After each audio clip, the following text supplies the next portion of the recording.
with Chair Smith on Senate Bill 513. Senator, you do have two sponsor panelists, although there are two additional witnesses. I might just bring up a total of four witnesses. We've got Brian Donahue from Local 669. Is Brian here? He's one of your sponsor panelists. Dan Reed. Is Dan Reed here? Haven't seen him yet. Okay. Well, let's bring Raj Mano signed up favorable. Can we just bring, come on up, Roger, and Brian Anlou from AOBA. He's favorable with amendments. I'm not quite sure. Why don't we just bring all four? Those are the four witnesses on the bill, and then we'll be done. So, how are you? Good to see you. Let's see. Okay, Brian, why don't you just come on up? You're FWA, but nonetheless, that's the extent of the. So, Senator Smith, Chair Smith, take all the time you need to present Senate Bill 513, and then we'll take the witnesses. Then we'll take some Q&A. Okay. Excellent. Thank you very much, Mr. Chairman, members of the committee. Senator Smith here to introduce Senate Bill 513. You all may remember the story about the Diaz family. I came here 2 years ago. Hey, Will, could you just put the mic maybe? Yeah. Sorry. There you go. Just a little bit. There you go. All right. Thank you very much, Mr. Chairman. Mr. Chairman, members of the committee, Senator Smith here to introduce Senate Bill 513. I first want to thank the committee for your good work in passing the Melanie Diaz Fire Safety Act of 2024. And just to recap, that bill was born out of an incident that happened in my district. Before getting into the facts of what led to that legislation and then the legislation that's here before you today, I did want to thank a couple of people. Dan Reed is, I wanted to thank him. He's on the panel. I don't know if he's here yet. I did want to also recognize the Diaz family. They're up here from Florida. Zulika, Melanie's mother, Caesar, Melanie's father, and then Alejandro, Melanie's brother, are all here, sitting here. Here to support this piece of legislation, and they're going to go over to the House and do the same thing. But they made a special trip up from Florida to be here today to signify the meeting, their thanks for passing the 2024 legislation, but then also in hopes that you would consider this piece of legislation favorably. I also want to thank Delegate Laura Charkoudian, who has been leading this effort. She's been a tremendous advocate. And also our former mayor of Tacoma Parkwood, Councilwoman Kate Stewart, who's also been a great steward on the county level. So just want to make sure that I recognize those folks. But just to recap, on Saturday, February 18th, 2023, a deadly fire broke out in one of the buildings in downtown Silver Spring, the Arrive building. It was a 15-story building. That fire drew 100 firefighters to the scene. It was a massive fire. And over 400 people were actually ultimately displaced. And unfortunately, Melanie, who was 25, perished in that fire, tragically. And so that's where that initial legislation was born of, and this is why we're here today. The Melanie Diaz Act of 2024 did four things, essentially. One, it set some standards for what smoke detectors and sprinklers had to be. Two, it required notice in the lease if a building didn't have a fire sprinkler system. Three, it also incentivized, it gave property credits for buildings that would make some of these fire safety efforts on their own. So it provided an optional tax credit for those efforts. And then four, it created a commission, a work group. And that work group was to convene and then review and develop best practices for fire safety, specifically applied to buildings that were built before 1974.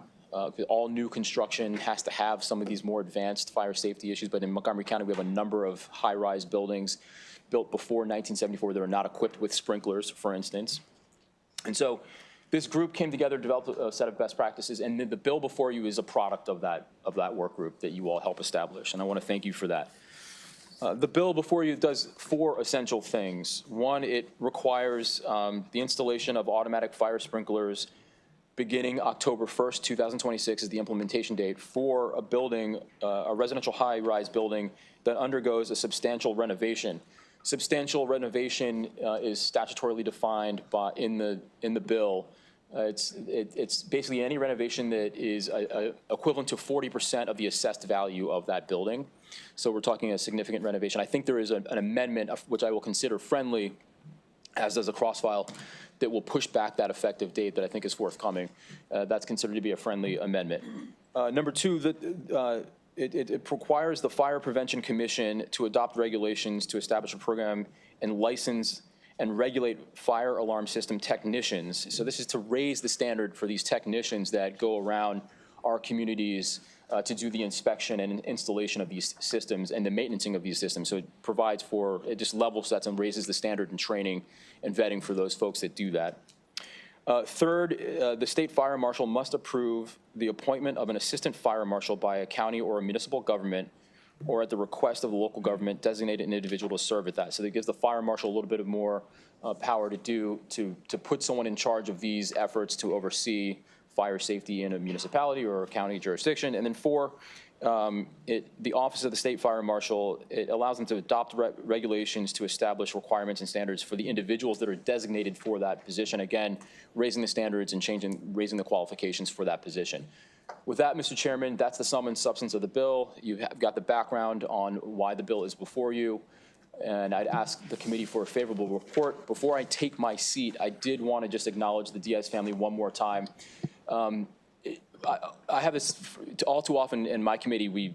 I thank witnesses for turning one of the most tragic events of their lives into positive change for other people. The Diaz family has been just the model of that. They've had a tragic incident that happened to their daughter, and they're out of state, but they have been fastidious in making sure that Maryland raises its standards for fire safety so that the tragedy that happened to their family will not happen to someone else.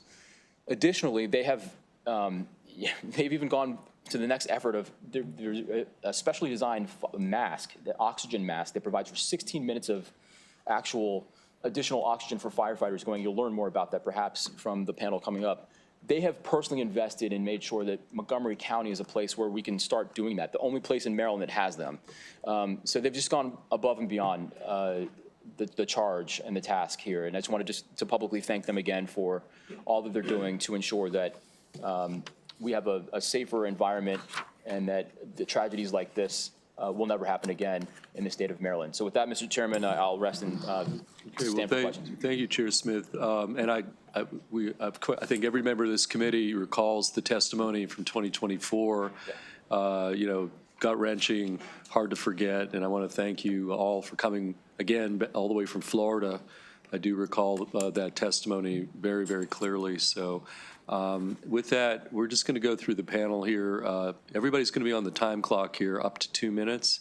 So why don't we start, sir? Why don't you grab the mic for Mr. Mano? And why don't you proceed? And you'll be on the up to 2 minute clock, and we'll just go through the panel, and then we'll take questions. And so you can proceed.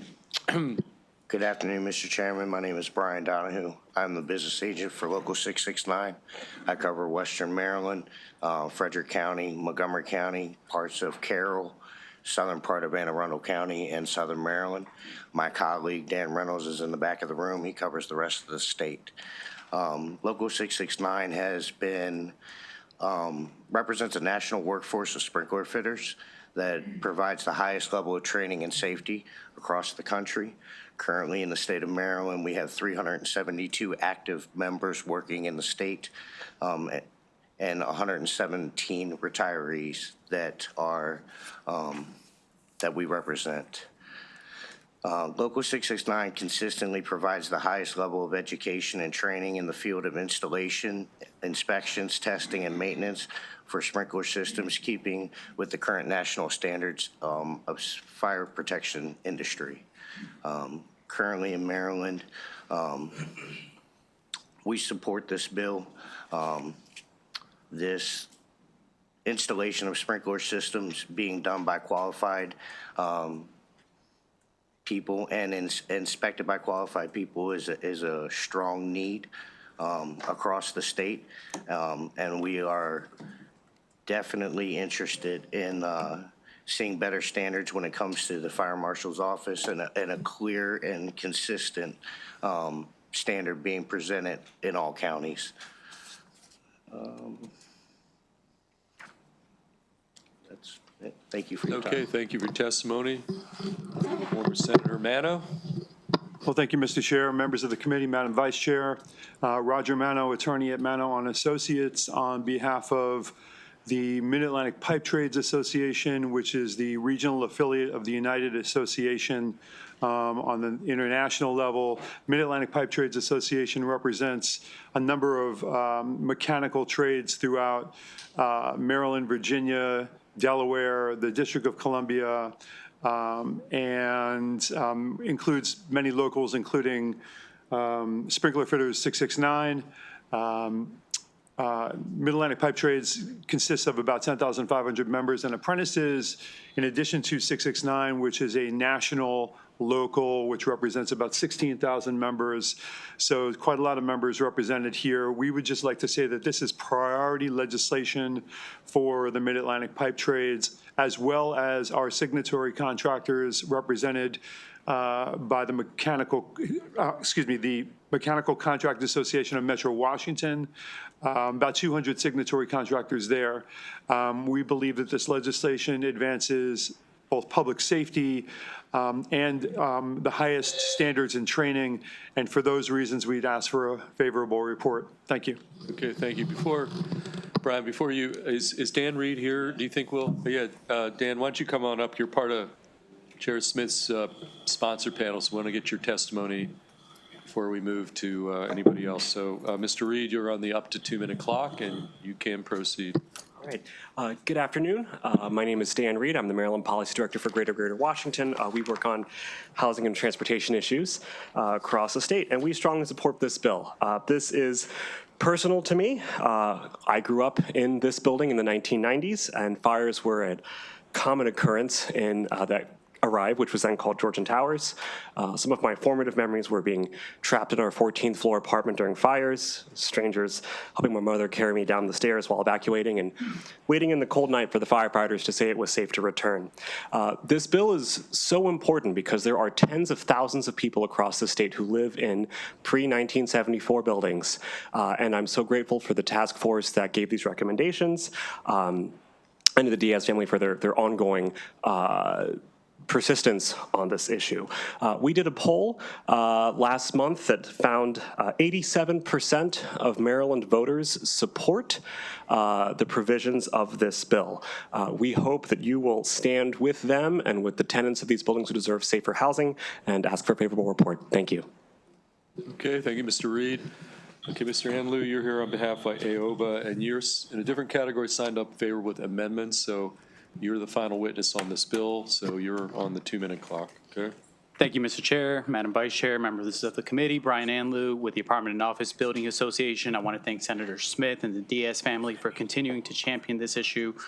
You all will recall that in 2024, this committee's feedback to AOBA was that we worked to improve fire safety in high-rise multifamily buildings. And to that end, we're proud to support this bill. I'm personally proud to support this bill that will save lives. And AOBA has been working with the counties, particularly Montgomery and Prince George's, to improve fire safety in our member high-rise buildings. The amendment is, as you heard, a friendly and clarifying amendment. It does not push back the implementation date. It simply clarifies that it applies to projects that are permitted on or after October 1 of this year. So anything that is currently in the pipeline that's already received financing or is under construction right now would not be impacted, but anything prospectively after October 1 would be. And so with that, I urge the committee's favorable report with that amendment. Okay, thank you. Any questions for either the sponsor, Chair Smith, or the 4 witnesses at the table? Okay, seeing none, that concludes bill hearing on Senate Bill 513. Thank you, Chair Smith. We're going to next go to, I think, Senator Quarterman's here on behalf of the Washington County Senators on Senate Bill 498. Thank you so much. Thank you. Thank you for your support. Thank you. Thank you so much. God bless you guys. Thank you. Thank you. Senator Quarterman, you are the lone witness on this Washington County bill, so you can proceed on Senate Bill 498. Thank you, Mr. Chairman, Vice Chair, members of the committee. We'll keep this short. Thank you for the opportunity to present Senate Bill 498. All this bill does is it updates the membership of the Washington County Salary Study Commission by replacing the Cumberland Valley Associated Builders and Contractors with the Washington County Home Builders Association. This was passed with bipartisan unanimous support in our delegation. You also find a letter from our county commissioners. We ask for a favorable report. Okay, any question for Senator Quarterman? Okay, seeing none, that concludes bill hearing on Senate Bill 498. Next up, we're going to go with Senator Simon Ayer on Senate Bill 418. Senator, why don't you go to the stand?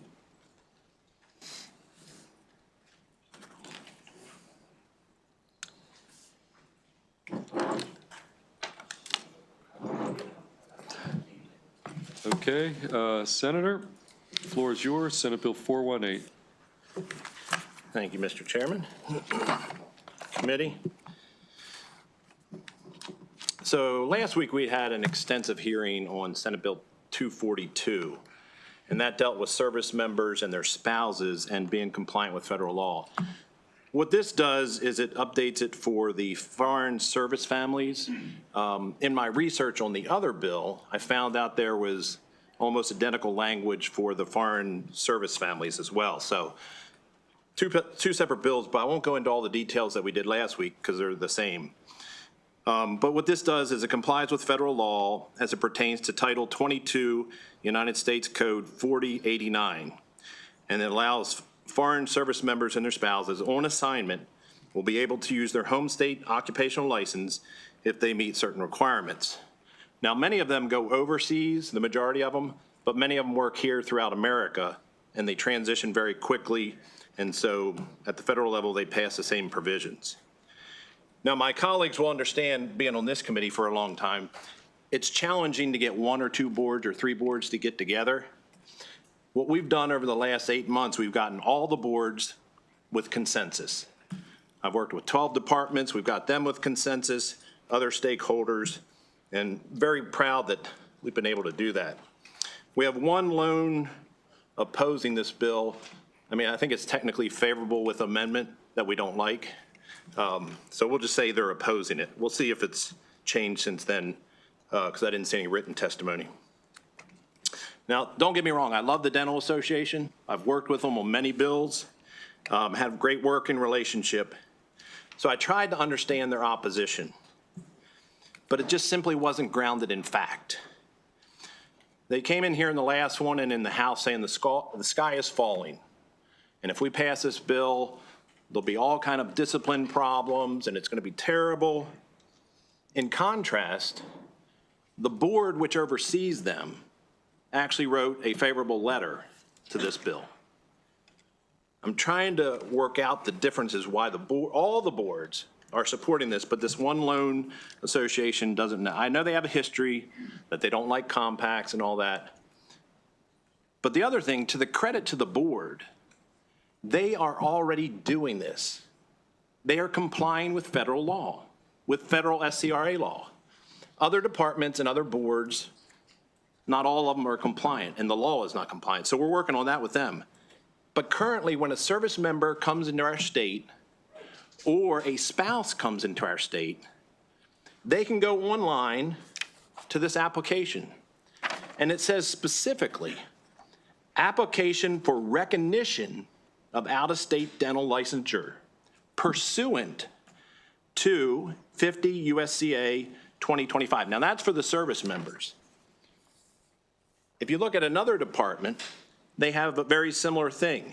So, and I'm sure Dan's going to come up here and we'll try to get the facts out. But we are currently doing this. The sky is not falling. And somehow the association says we can't do this unless we put some amendments in there. So me being the nice guy that I am, I looked at their amendments, I reviewed them, and it just didn't make sense to me that why we should put these in there. So I had DLS, several of those look at it. And they came back with the same conclusion, saying they were unnecessary, they were duplicative, and they conflicted with federal law. So I shared that with Dan. I still think they're pushing that, But at some point, we're just going to have to say we agree to disagree. When you have 99 people supporting it and one, for some unknown reason, saying it's not, we just have to move on because we need to be compliant with federal law. That being said, the amendments that we agreed to, the consensus amendments with the health department and the boards, we are going to put that on this bill in the exact same form. I could go into much more detail, but I won't. I'll save you that. And with that, I will open up to any questions. Let's take questions for the sponsor. Again, we're on Senate Bill 418. Okay, I see none. Thank you, Senator. We do have one additional witness. We've got Mr. Doherty. Dan, come on up. Signed up favorable with amendments. And again, we're on Senate Bill 418. And Mr. Doherty, you'll be on the up to 2-minute clock, okay? Mr. Chairman, Madam Vice Chair, members of the committee. I have tried to work with Senator Simon Ayer. He's been very open and available to discuss things, and he said it correctly. We have reached a point where we have agreed to disagree. I am here on behalf of the Maryland State Dental Association and the Maryland Society of Oral Maxillofacial Surgeons. I think our concerns can be summarized in two basic statements. First, the bill authorizes these individuals to practice dentistry in Maryland. The law has been interpreted that the Board of Dental Examiners may not discipline or regulate anyone who is not licensed to practice dentistry. So that is the issue. How do we get control or ability if someone does practice incompetently, does any number of things? The amendment the senator offered on the previous bill, 242, and on this one, goes up to the point where it expands the scope of practice to include Maryland's scope of practice, and basically says that they may adopt regulations to implement the subtitle. That, to me, I interpret that to mean that you can adopt regulations to implement or put into effect the four corners of the bill. But it does not increase their ability to regulate or take action against someone who's practicing incompetently, inappropriately administering anesthesia, et cetera. So our amendments are intended to be clarifying that each licensing authority may adopt regulations that to include the regulation of administering of anesthesia, practicing incompetently, and enforcing Centers for Disease Control requirements.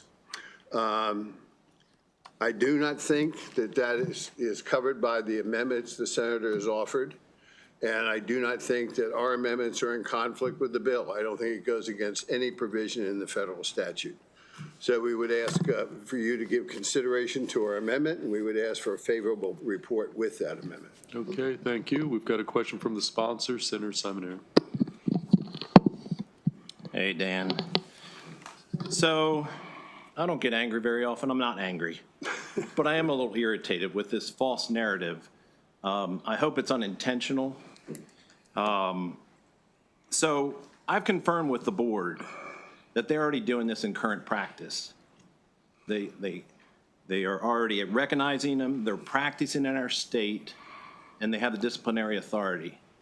So my question to you is, knowing that, why are you opposing this, or are you just opposed to existing practice? Well, Senator, let me answer it this way. The board in the past has asked us to introduce legislation that would allow them to seek help in disciplining people who are not licensed. And they have emphasized to me any number of times over the last 5 years, we can't take any action unless the individual is licensed. So based on that and based on their practice for the last 25 years, I have to take it to mean that they have that concern in many different areas. I just want to make sure that we are able to let these individuals practice as the statute intends, but also make sure that if they, in some way or another, should have their license suspended or I shouldn't say license, authority to practice, suspended or revoked, the board has the authority to do it. I'm not trying to put barriers up. As long as they come in and practice and there are no problems, fine. But I just want to make sure the board can regulate. So it's your assertion that the dental board is wrong because they have come back to me specifically and say they do have the authority to discipline these. So let me ask you another one. Currently, we are recognizing service members and their spouses coming in here to practice. That is current policy. Okay, it's right there on the website. Now, I heard on the House hearing you had mentioned something. Can you give me one or just two examples of any service member or spouse under this SCR provision that you have not been able to discipline? The board has not been able to discipline. Well, my understanding has been up until this point that they were licensing individuals from out of state in the military pursuant to section 1-107 of the Health Occupations article, which allows anyone who's a military spouse, military personnel, ex-serviceman, to come in, make an application for a license. They get a quick review of their credentials. If everything conforms, they get a license within 15 days. If something is lacking in their credentials, the board is to assign someone, I use the term mentor, to point them in the direction of the course or the test or whatever that they need and to facilitate them getting there. So that's my understanding of how it has worked to date. Right. And they get a license, they don't get an authority to practice. Yeah, I think it's your understanding that I'm questioning, because I can go on the website today, and I've confirmed it with the board. I don't know if what you're understanding, if you confirm that with the board, but the application you can get on website today says that they get a recognition of out of state so they can practice, not a license, and it's pursuant to this 4025A, which is specifically what this bill has documented. So you didn't really answer the question. Do you know of any service member or spouse that the board has not been able to discipline under this provision? I do not. I don't have most of those records. If they did happen, and I'm Okay. not saying they did, would be confidential. Okay, I mean, because you're coming before this committee and saying the sky is going to fall because we can't discipline them, somebody's going to die, and yet you don't have the facts to back that up, whereas the board is saying they do have that. So we have a conflict of information. Last time you questioned my facts, so I just want to get that out on the record. Now, I will also bring up another application. This is Department of Labor, just for your information. And it's the same thing, recognition to serve license in here. I mean, not recognition to practice for under the SCRA. Were you aware that they have to certify, and I quote, "I acknowledge that I am subject to the laws, regulations, and discipline guidelines set forth by the relevant sections in Maryland Code and Maryland regulations." Are you familiar with that? I'm not, because the Department of Labor does not have the authority over this issue in dentistry. Right, no, I'm saying how a lot of these departments have been implementing them. And you're saying they don't have authority. Now, so the Department of Labor is implementing the same provision that the Department of Health is doing that. And they have the discipline authority on that. So let me go, I'm almost finished here, Mr. Chair, just a little irritated. Lastly, let's talk about your amendment. Are you aware in the current bill that we've shared with you that it explicitly states each licensing authority may adopt regulations to carry out this subtitle? You're familiar with that? Yes, and as I Okay. indicated, that to me means implement the language that's in the four corners of the bill. Right, and your interpretation is your interpretation. I've been working with legal counsel. Now, this gives the boards authority and flexibility to adopt what regulations they need for their specific things. Now, the amendment that you proposed is inserting in state government article, which is a generic provision. It says, and let's see if we got here, regulations concerning general sedation, some discipline, not all the discipline, and CDC.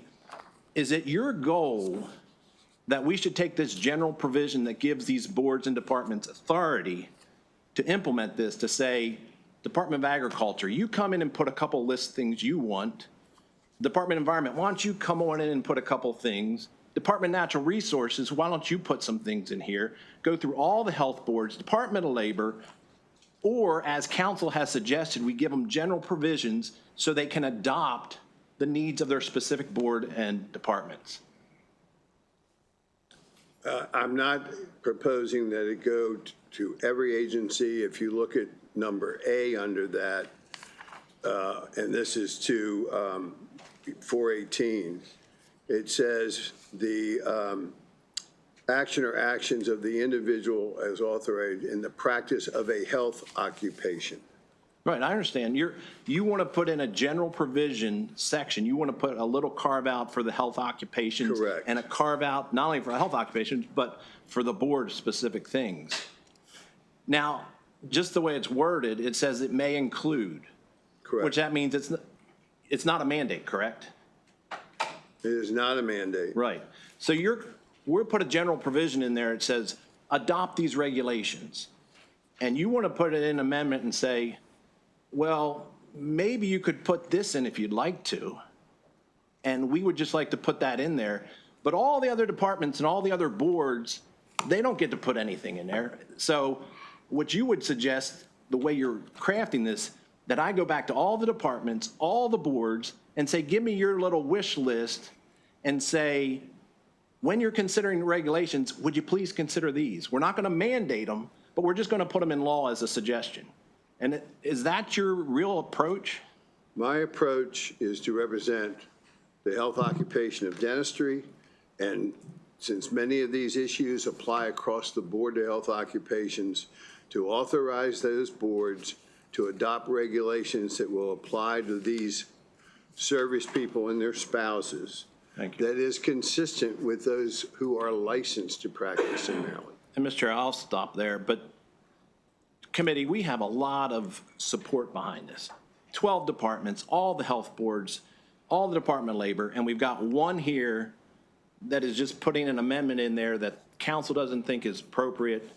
And I have no clue, because we're currently doing this under the dental board currently, and there's no problems with this when they say they have the authority, and it conflicts with almost everything they're saying. So, Okay, I think isn't that so? we're getting into the argumentative. Any questions for the witness on the piece of legislation? Okay, thank you, Mr. Doherty. Seeing Mr. none, Chairman. that concludes bill hearing on Senate Bill 418. And next move to Senator McKay. Senator, you've got two bills. Do you have a preference on which one we do first? You've got Senate Bill 26 and Senate Bill 479. Why don't we do 479 if that's okay, sir?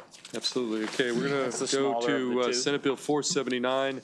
The only additional witness on your sponsor panel is Carville Collins. Is Mr. Collins here? Okay, Carville, why don't you come up? And we're on Senate Bill 479, and then we'll take Senate Bill 26 after this one, okay? Senator McKay, the floor is yours. Senate Bill 479. Thank you, Mr. Chair. Thank you, Vice Chair. Thank you, members of the committee. Senate Bill 479 provides a practical, common sense adjustment to the Maryland Building Energy Performance Standard. I want to make it clear that this bill does not roll back climate goals or weaken the underlying BEPS framework. Instead, it ensures that older covered buildings, those who are issued a use and occupancy permit before June 1st, 2022, are not forced into premature, costly retrofits that may be insufficient or financially impracticable. Compliance is deferred until major systems such as HVAC or lighting naturally reaches the end of life or fails or aligns with energy upgrades which have normal capital replacement cycles. This approach actually reduces unnecessary costs while they still deliver the long-term emissions reductions. By tying the compliance of the system to replace Senate Bill 479, encourages a thoughtful, durable upgrade rather than a rushed or piecemeal fixes.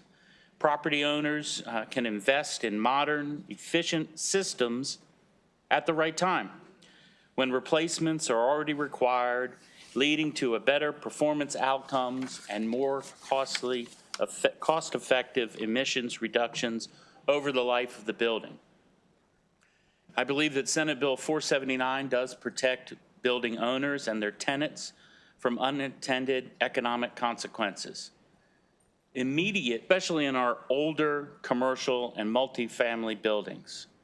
This bill migrates those risks by providing flexibility without exempting building permaturity, while help maintain the affordability and economic stability by still moving to the state toward its climate goals. This bill will preserve Maryland's climate commitment while improving the implementation fairness. Senate Bill 473 keeps intact the 2030 and 2040 greenhouse gas reduction goals established under current law, and it simply recognizes that a one-size-fits-all timeline does not account into the building's age, system condition, or capital planning realities. The measured adjustment strengthens the credibility and the durability of the BEPS program. So ultimately, Senate Bill 479 is about smart timing, not a delay.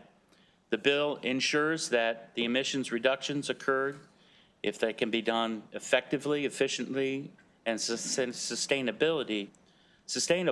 It balances the environmental responsibility with economic realism, making that Maryland's buildings performance standards are more workable, more equitable, and are more likely to succeed over the long term. In conclusion, I respectfully ask for a favorable report on Senate Bill 479, and will entertain any questions that you may have. Okay, let's take Mr. Collins first, and then we'll take questions. Thank you, Mr. Collins? Thank you, Mr. Chairman, members of the committee. I'm Carville Collins here representing Columbia Gas of Maryland. Columbia Gas of Maryland provides natural gas distribution service in the 3 westernmost counties of Maryland. I want to thank Senator McKay for his sponsorship of this legislation.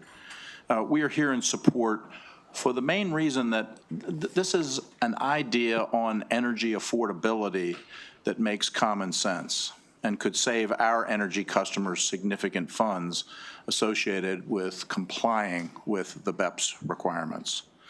Columbia Gas has been concerned with the financial impact of the BEPS regulations since their inception and when they went into effect. Those costs are not insignificant, and we anticipate that bill opponents will not agree on these significant costs of BEPS compliance. Their claims are likely to be that there are offsetting energy savings. We don't disagree that there are going to be some offsetting energy savings. However, these energy savings projections are overstated because they do not account for the 2 most recent PJM interconnection power market auctions. Those produced very significant increases in electricity capacity prices. So those energy savings projections have been prepared and issued and distributed, but that was prior to those 2 market auctions. So as a common sense, practical reason to help energy customers save when affordability is at the forefront of our concerns, we support this bill. Urge a favorable report. Thank you. Okay, questions from Senator Hester? Thank you. There's a lot of testimony here, so I haven't read through all of it. But I was recently told that the chairman of the PSC said that, sorry, I gotta make sure I got this right, that like data centers were exempt and were exempt from BEPS already. Is that true? I would have to research that for you and be glad to get back to you and the committee, but I do not know that answer, Senator. I'm just trying to understand it. So this is about exempting the energy associated with data centers from BEPS, correct? Well, it is not exempting, but doing a, Hey, Mike, put that mic just a little closer. Yep. thank you, sir. Thank you. Now, this is not necessarily with data centers as much as it is about rolling back the measures that are already in and that we want to use it for, to allow buildings, older buildings, and not force them into premature, costly retrofits by deferring the implementation of it when the cycle of replacement has reached and/or the end of life fails. It's 479. That's okay. No. Thank you. We switched up the order. We did. We did. Okay. Additional questions on this piece of legislation? There was, yes, we have a second McKay bill. Okay, seeing none. We do have one witness signed up unfavorable, Benjamin Roush. Mr. Roush here? Right here. Okay, why don't you come up? You're signed up unfavorable, and you'll be on the up to 2-minute clock, and then that'll be the extent of the witnesses on this bill.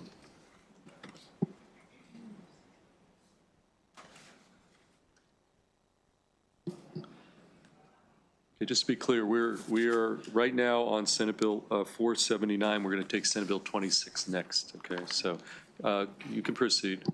All right. Good afternoon. I'm Ben Roush.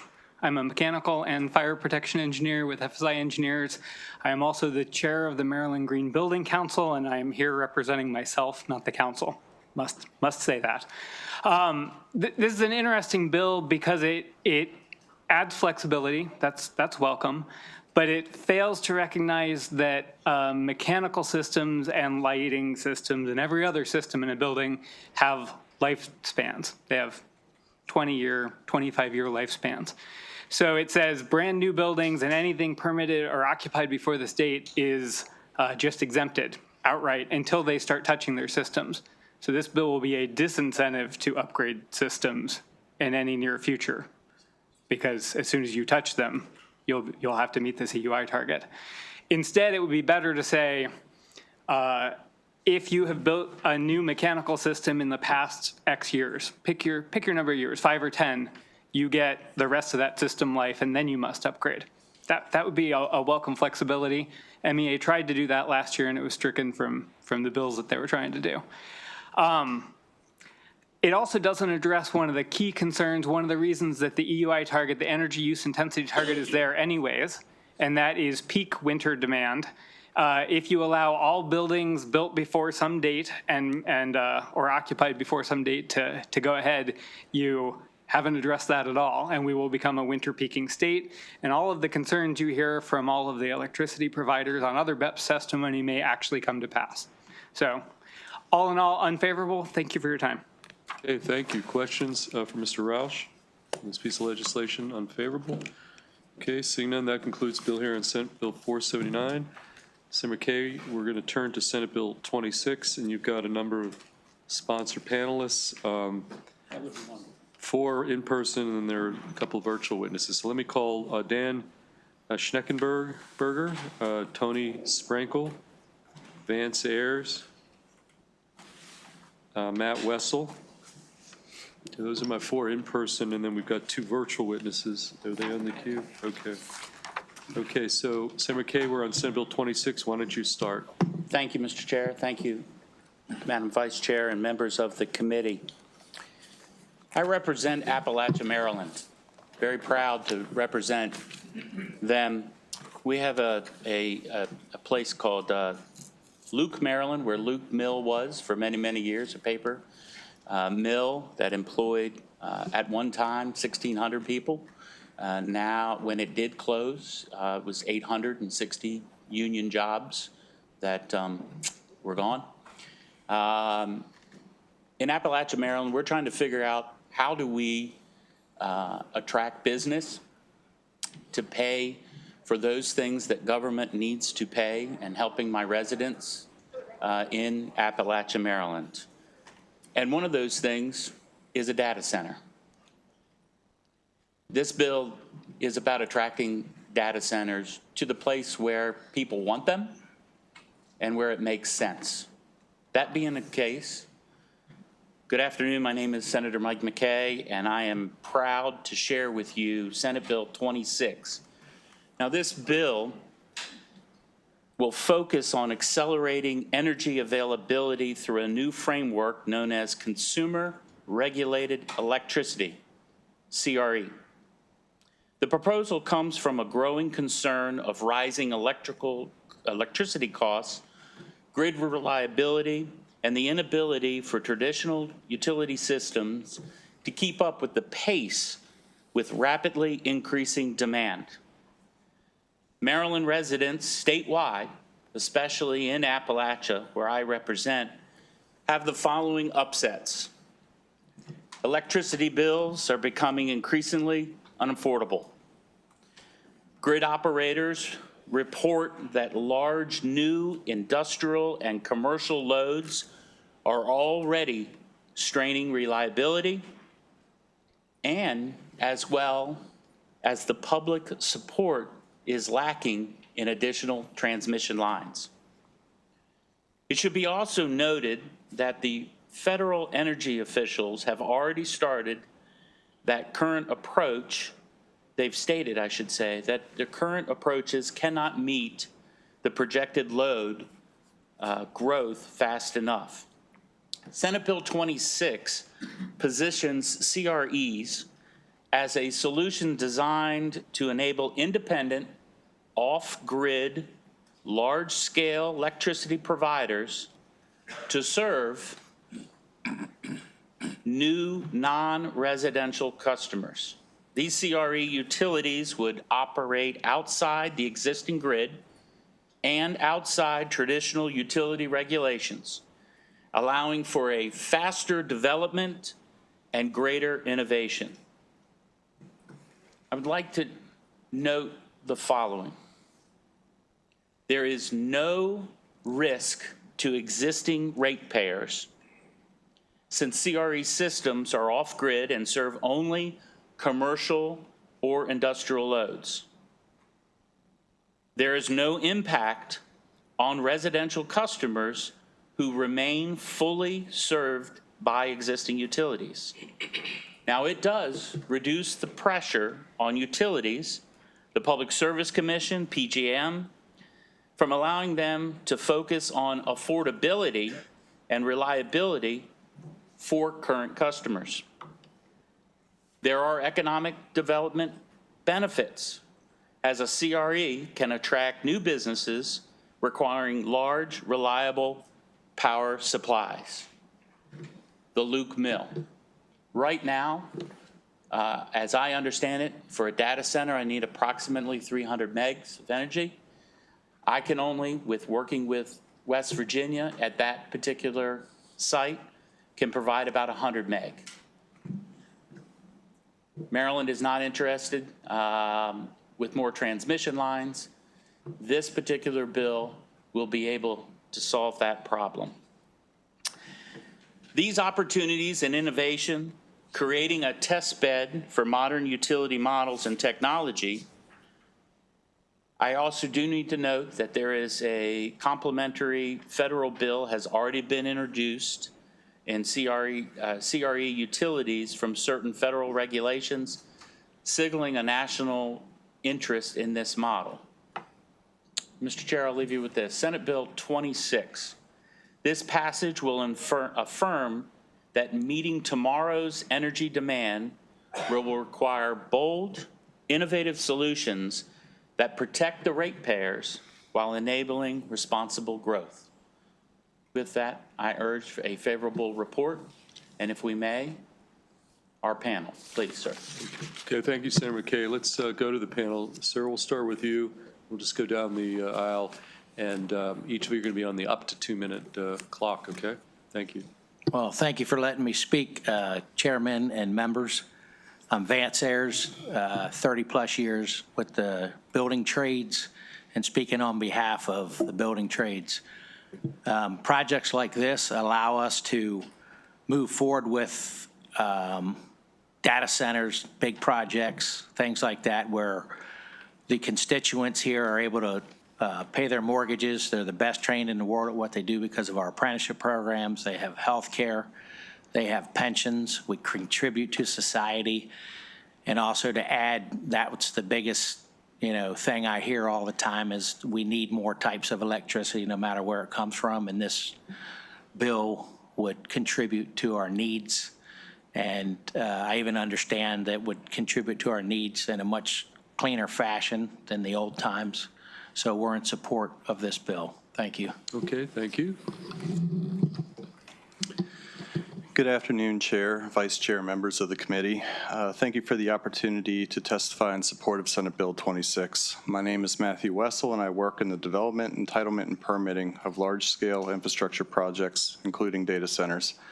From a regulatory and development perspective, Senate Bill 26 provides a clear and practical framework for enabling off-grid infrastructure in Maryland. The bill defines an off-grid electricity provider as one that does not interconnect with the state's electric system and does not cross state lines. It exempts such providers from certain provisions of the Public Utilities Article while still requiring compliance with applicable generating facility construction requirements. This clarity is critical. Regulatory uncertainty is often a barrier to investment. Developers, lenders, and local governments need clear jurisdictional lines, and this bill draws that line appropriately. The Bainbridge project in Cecil County illustrates how this works in practice. This site is properly zoned within an industrial park, not near residential neighborhoods. Local and county stakeholders have expressed support, and necessary water supply approvals for cooling have been acquired.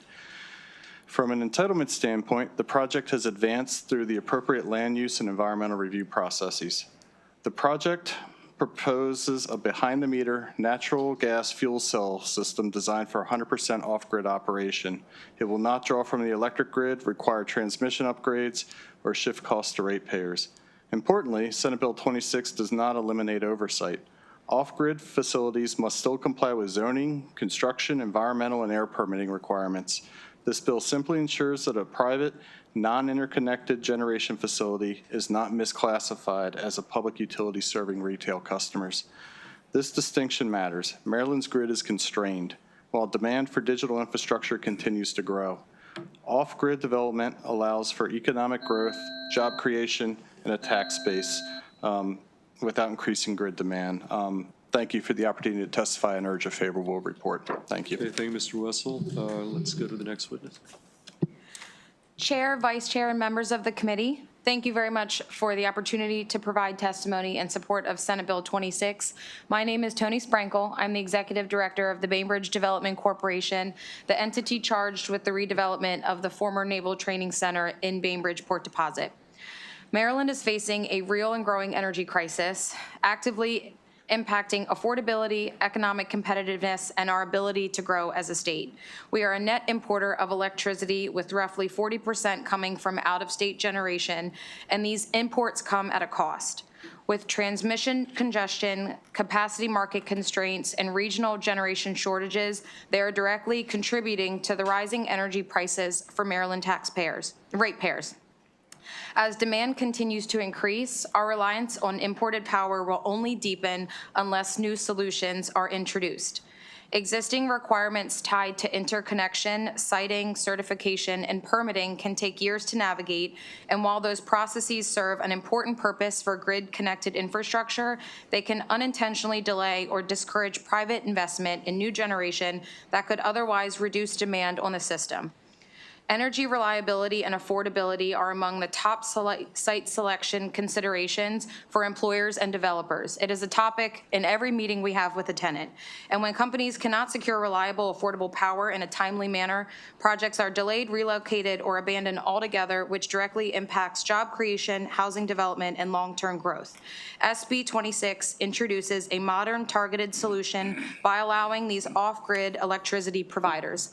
Because these systems operate independently, they do not impose reliability risks or financial burdens on Maryland consumers. Instead, they represent an opportunity to supplement our existing energy framework in a way that promotes innovation, resiliency, and overall economic growth and prosperity.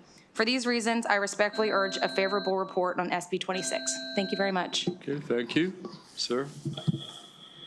Thank you, Chair Feldman and Vice Chair Kagan and members of the committee, and especially our resident Senator Jason Gallion. I'm Dan Schneckenberger. I'm Director of Administration for Cecil County Government. And I thank you for this opportunity to speak in favor of this bill. As we all know, electricity is in short supply in this state of Maryland. Cecil County has been intentional in providing the necessary infrastructure to attract businesses, which has led us to be one of the leaders in the state in job growth and capital investment. We know the financial pressures on this state require economic growth, and we cannot attract new investment without a reliable source of electricity. We have heard that many leaders in state government are now encouraging large power consumers to provide their own electricity. This bill allows us to pursue options that meet the needs of potential clients without burdening all ratepayers with the additional costs that result from importing electricity. We can build water plants. We can build wastewater plants. I can facilitate broadband expansion. We are one of the leaders in the state in that. But currently, I cannot address shortages in electrical power. Cecil County had drafted a similar bill to Senate Bill 26, but we agreed to support Senator McKay's bill as it will serve our needs as well, along with companion bill, House Bill 1190. In conclusion, this bill will allow us to have another tool in the toolbox for economic development in Cecil County that will benefit all Marylanders in the long run. Cecil County asks for a favorable report. Thank you very much. You have two virtual witnesses, or do we have two virtual? Since they're actually part of your panel, let's take the two virtual witnesses and then we'll open up questions for everybody. Okay, so Mr. Phillips, why don't you go first? Willie Phillips, you're going to be on up to 2-minute clock, okay? Thank you, Chairman Feldman, Vice Chair Kagan, and distinguished members of the committee. I thank you for the opportunity to testify today in support of Senate Bill 26. My name is Willie Phillips, and I appear before you today having some experience in energy regulation and grid reliability, drawing on my past as chairman of FERC, chairman of the DC Public Service Commission, and assistant general counsel for the North American Electric Reliability Corporation. I'm here today to speak in favor of the bill on its merits as sound energy policy that balances innovation with appropriate regulatory oversight. SB 26 addresses a genuine gap in Maryland's current regulatory structure by providing clarity for off-grid electricity generating facilities. Under existing Maryland law, there is ambiguity regarding the regulatory treatment of these facilities. This ambiguity creates unnecessary regulatory uncertainty for developers, investors, and local communities. From my time at FERC and at the DC Commission, I learned that regulatory certainty is essential for a few reasons. One, state utility commissions, they have finite resources. The Maryland Public Service Commission must focus its attention on facilities that directly impact the ratepayers and the reliability of the grid. Two, off-grid generation can enhance energy resilience, particularly for critical infrastructure and industrial facilities. And three, during my tenure at NERC, I worked extensively on the bulk power system and its reliability. Off-grid facilities, by definition, do not impact the reliability of the interconnected system and the grid the same way that grid-connected resources do. The bill strikes the right balance because it preserves critical construction oversight. It establishes clear boundaries, and it protects the public interest. Some may express concern that the bill creates a regulatory loophole. Let me be clear, this is not deregulation. It is appropriate regulation. Based upon my decades of service in the energy industry, I urge the committee to issue a favorable report. Thank you. Okay, thank you, Commissioner Phillips, and thank you for your service at FERC. I do want to go next to Mr. Lyons, Glenn Lyons. You're going to be up to 2 minutes, and you'll be the final witness. Then we'll take questions from the members. Thank you very much. I'm Glenn Lyons, speaking on behalf of Advocates for Consumer Regulated Electricity. Before I begin my comments on the bill, I want to refer you to 3 documents I submitted as written testimony, a 1-page summary of consumer regulated electricity, a briefing paper titled The Case for Consumer Regulated Electricity, and a hard copy of my oral testimony. We support SB 26 and request a favorable report. Maryland has a pressing concern about electricity prices, reasons to worry about the future reliability of the grid, and a desire for continued economic growth. SB 26 will help with all 3. The bill creates a new type of provider, the off-grid electricity provider, meaning a facility that is not connected to Maryland's electric system. Since these new providers are off-grid, they can't impose costs or reliability risks on the existing system or its ratepayers. Since they can't impact the existing system, they don't need utility regulation. And since they don't need utility regulation, they will be able to develop new projects faster, attracting some of the new loads from the existing system, thereby reducing the cost and reliability pressures there. And since they can move faster, they can attract new businesses that are interested in speed. The most important benefit of SB 26 may turn out to be the insights it provides you and the Public Service Commission into how a true electricity market works. Many of those insights can be transferred into the existing sector, helping it to better manage prices, maintain reliability, and attract new businesses. Maryland needs these insights. We urge a favorable report. Thank you. Okay, let's just open up to questions from the committee. Any of the witnesses, sponsor, panelists, our 2 virtual witnesses. We're going to start with Vice Chair Kagan. Thank you, Mr. Chair, and thanks to Senator Hester. So she's one of the many people on this committee who are super smart on this stuff, and I am less than that. So I'm going to ask some really basic questions of my friend Senator McKay or anyone on this panel. My first assumption before Cecil County spoke was that this might be a red-headed Eskimo just destined to fill the gap in Appalachian, Maryland, in Garrett and Allegheny after the paper plant closed. But it doesn't appear to be that.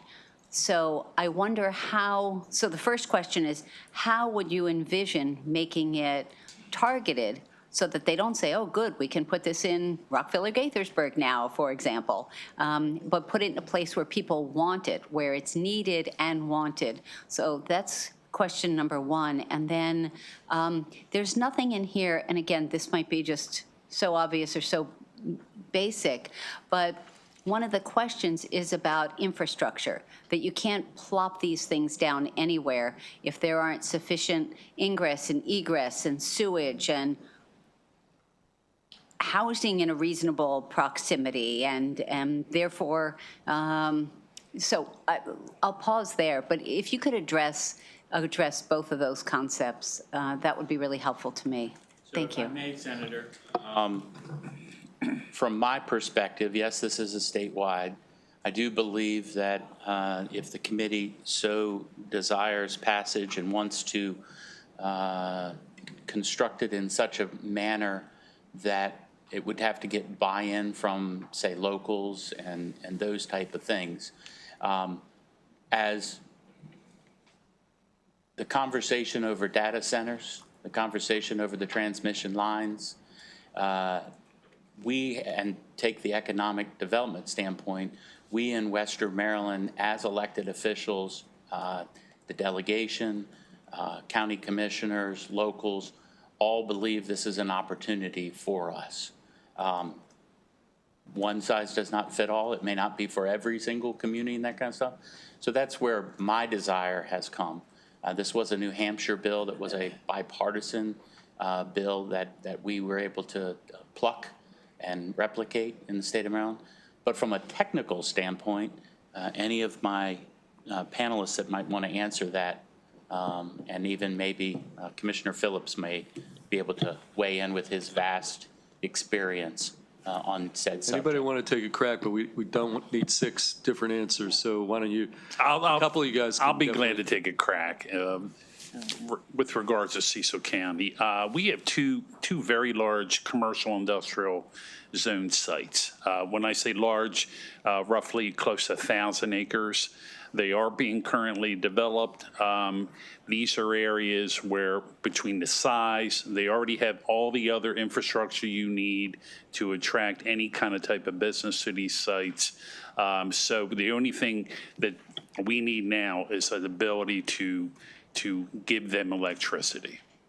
And at this point, it's almost near impossible to get it from the grid, to get it from PJM, or import it in a very cost-effective way that can make a business deal to be able to go forward. I would also. Go ahead. We go, yeah, Commissioner Phillips, former Chair of FERC, why don't you take a crack at this? Thank you.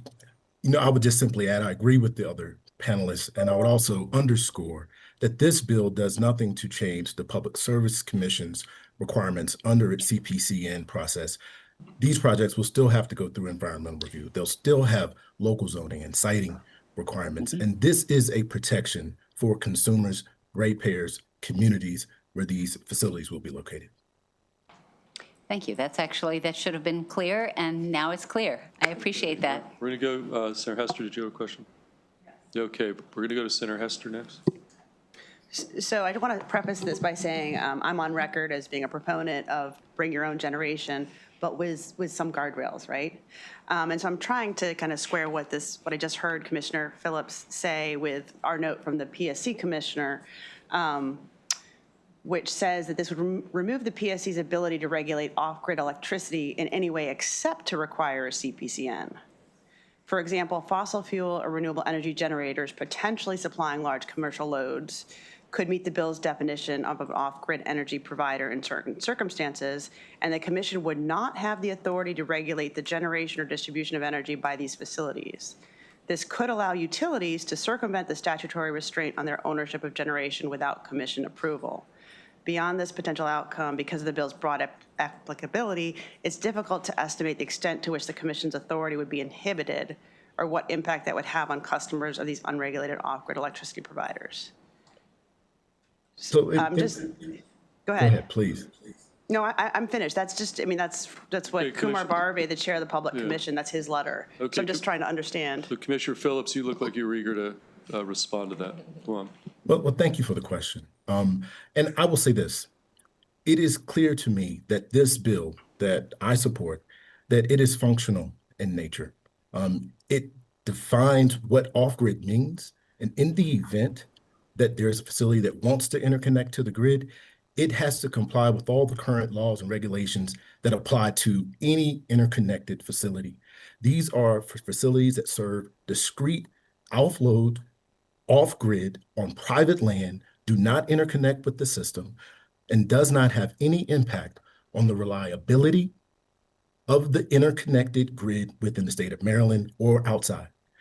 I view this with its existing CPN preservation of the commission's ability to approve these facilities through that process, that the commission has ample authority to make sure that any facility that comes on board under this bill is in compliance with the Maryland law and with the Public Service Commission. If there are any changes down the road, a facility would have to go through the regulatory process and would have to satisfy the Public Service Commission. Okay. Okay, well, I think this is a longer conversation between the testimony and Public Service Commission. I don't think we're going to resolve all that here today. A small nugget, Mr. Chair, may I? Sure. Certainly.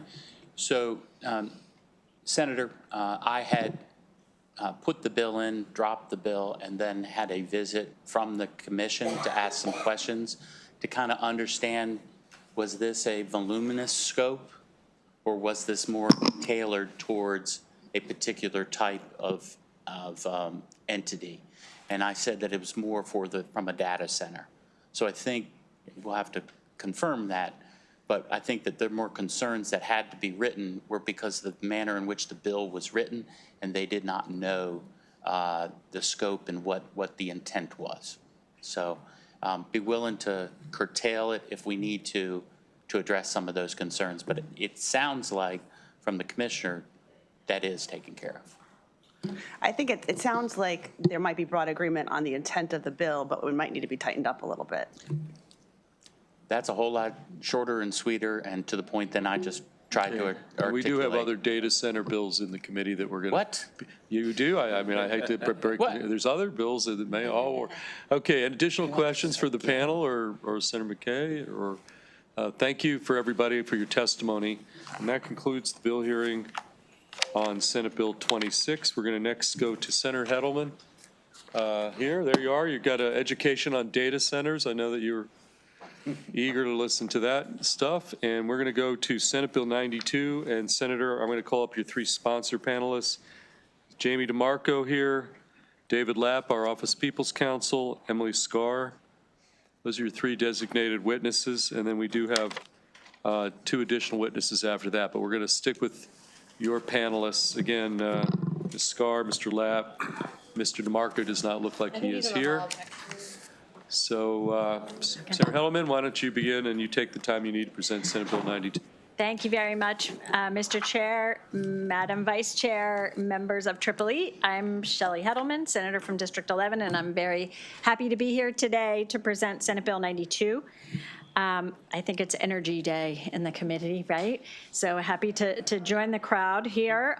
In 2024, as we all know, PJM's capacity auction resulted in an 800% price increase, raising total capacity costs from roughly $2 billion to over $14 billion in 2025. Regardless of why that happened, what is clear is that Marylanders are paying significantly more on their monthly energy bills, with the rates increasing rather than decreasing this year. And I am not going to share with the committee, but my husband did send me what our BGE bill was this morning, and I'm happy to share that privately if anyone should know, but it was out of sight. Senate Bill 92 is not the answer, but it asks the right questions. The bill would require comprehensive studies on Maryland's participation in PJM interconnection and alternate approaches to ensuring reliable, affordable electricity for our state's residents and businesses. Let me be clear, this bill does not presume that Maryland will or even should withdraw from PJM. Rather, it recognizes that we need rigorous, fact-based analyses of our options in the face of significant concerns about rising electricity costs and PJM's unresponsiveness to state energy policies and prices. We owe it to our constituents to thoroughly examine whether alternative approaches might better serve their interests while maintaining grid reliability. The studies mandated by this bill would explore several critical pathways. First, the bill directs the Public Service Commission and the Maryland Energy Administration to examine whether requiring electricity companies to contract for at least 80% of their load-serving capacity over a 5-year period would provide greater cost stability and predictability for ratepayers. This approach would shift the primary mechanism for securing electricity supply away from volatile capacity auctions and toward bilateral contracts negotiated directly between utilities and generators.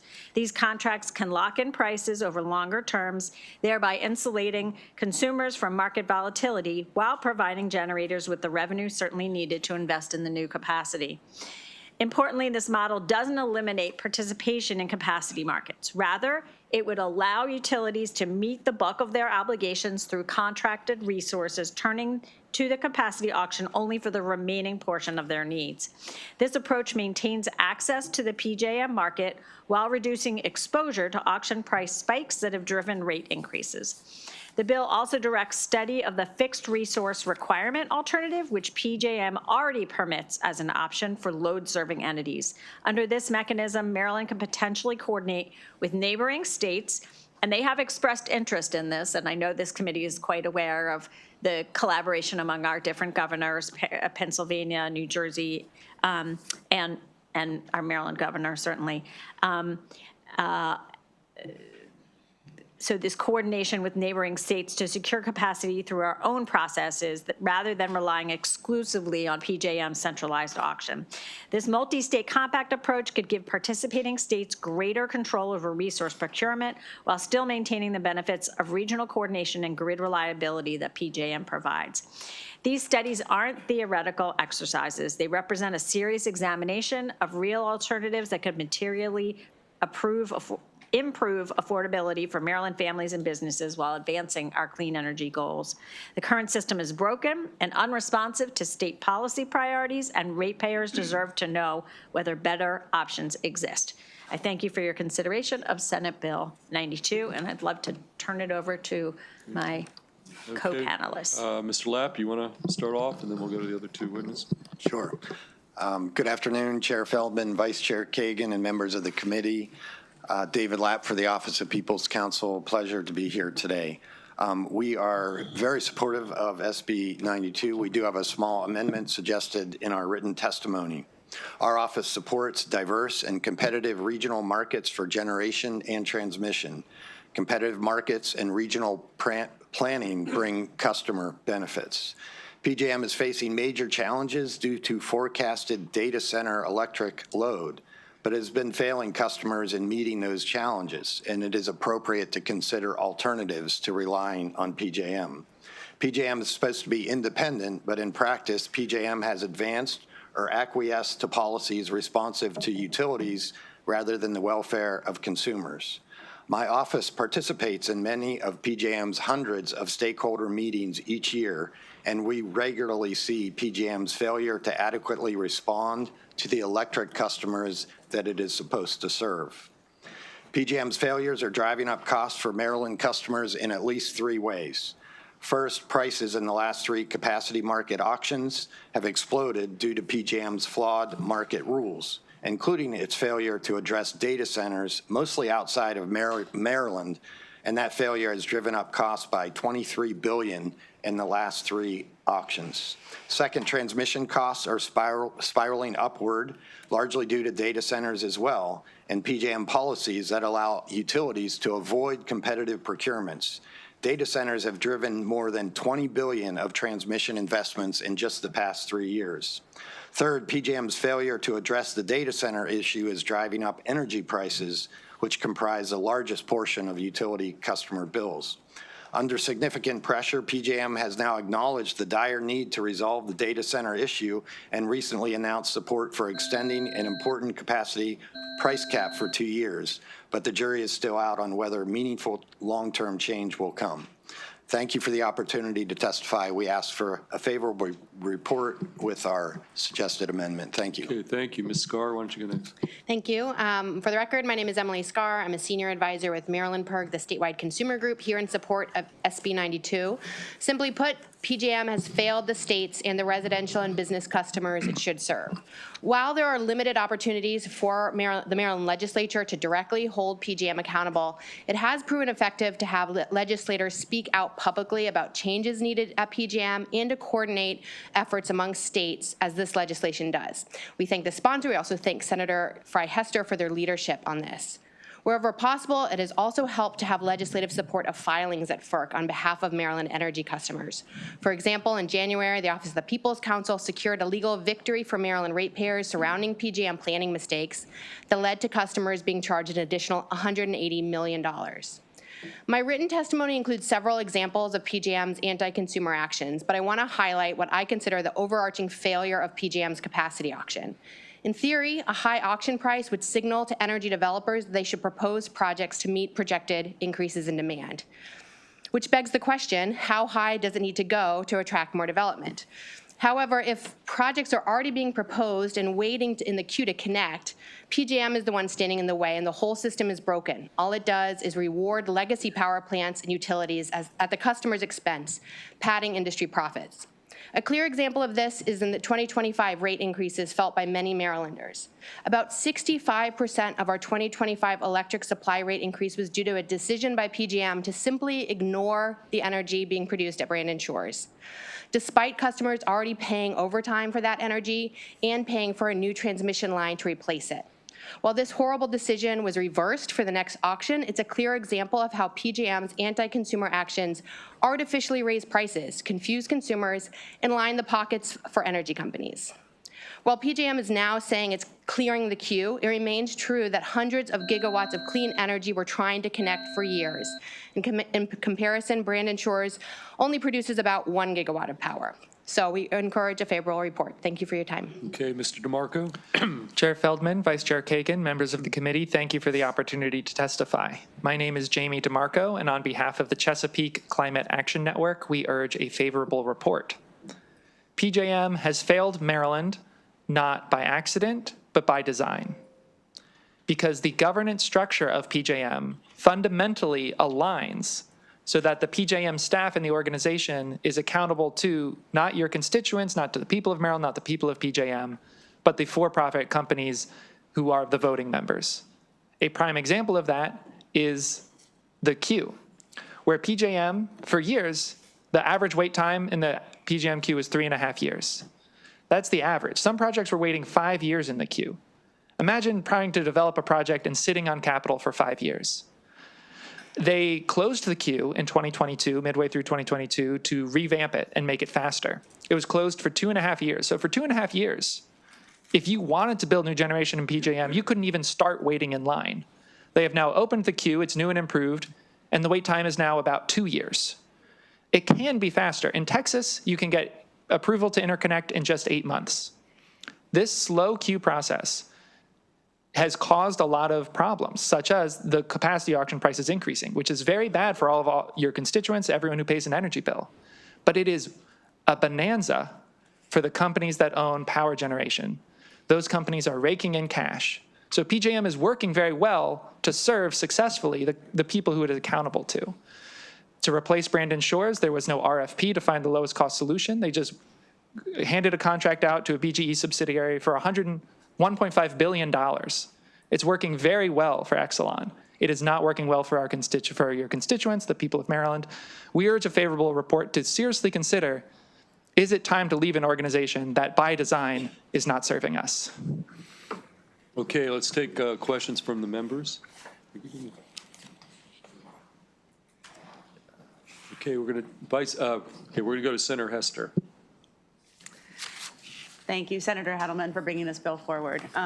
There's a lot that could be said about PJM, but I have another question, and that is, and I don't know, anybody can take this. There are several other states that are currently studying whether or not to leave PJM.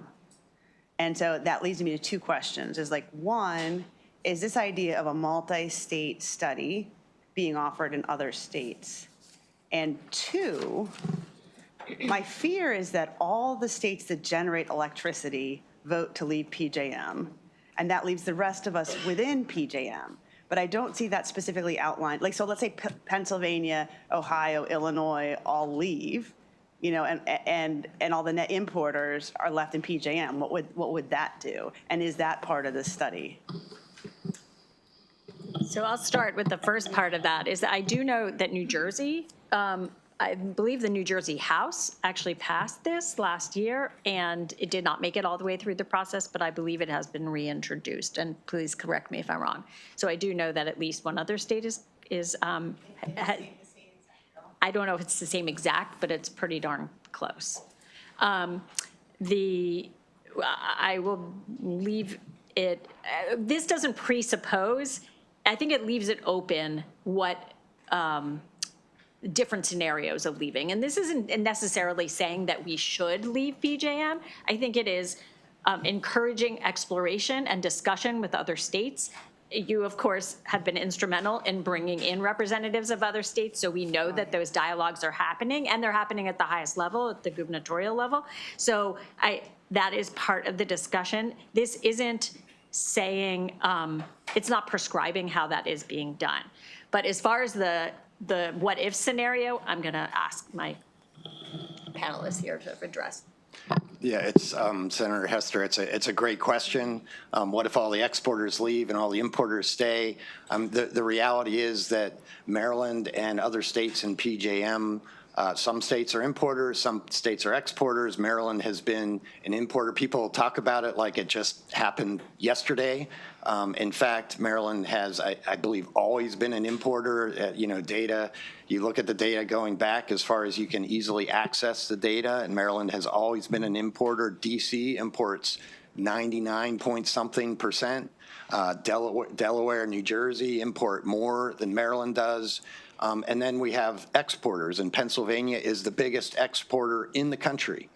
And so these exporters, they're exporting a lot more energy than they use, so it has to go somewhere.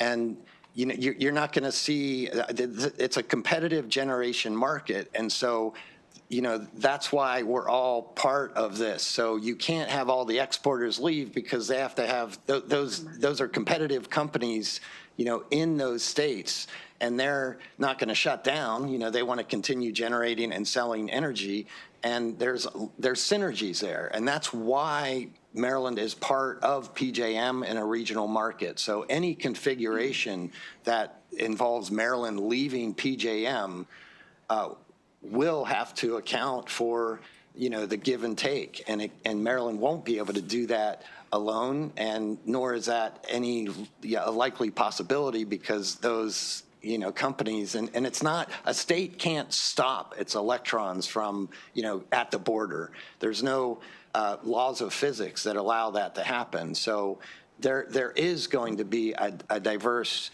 market, whether Maryland stays part of PJM or whether Maryland works with other states, and Pennsylvania would likely be one of those states that, if Maryland would leave PJM, which may be a long shot, but I think this bill is just about studying the options. So I think it's a smart bill to consider what the options are, and that would be in conjunction with other states who are also considering options, including exporting states.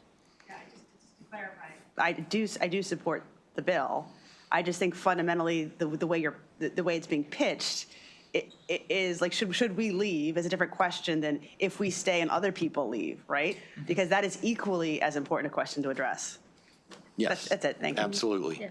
Okay, let's go Senator Brooks and then Vice Chair Kagan. Senator Brooks. Okay, thanks, Chair. Thanks.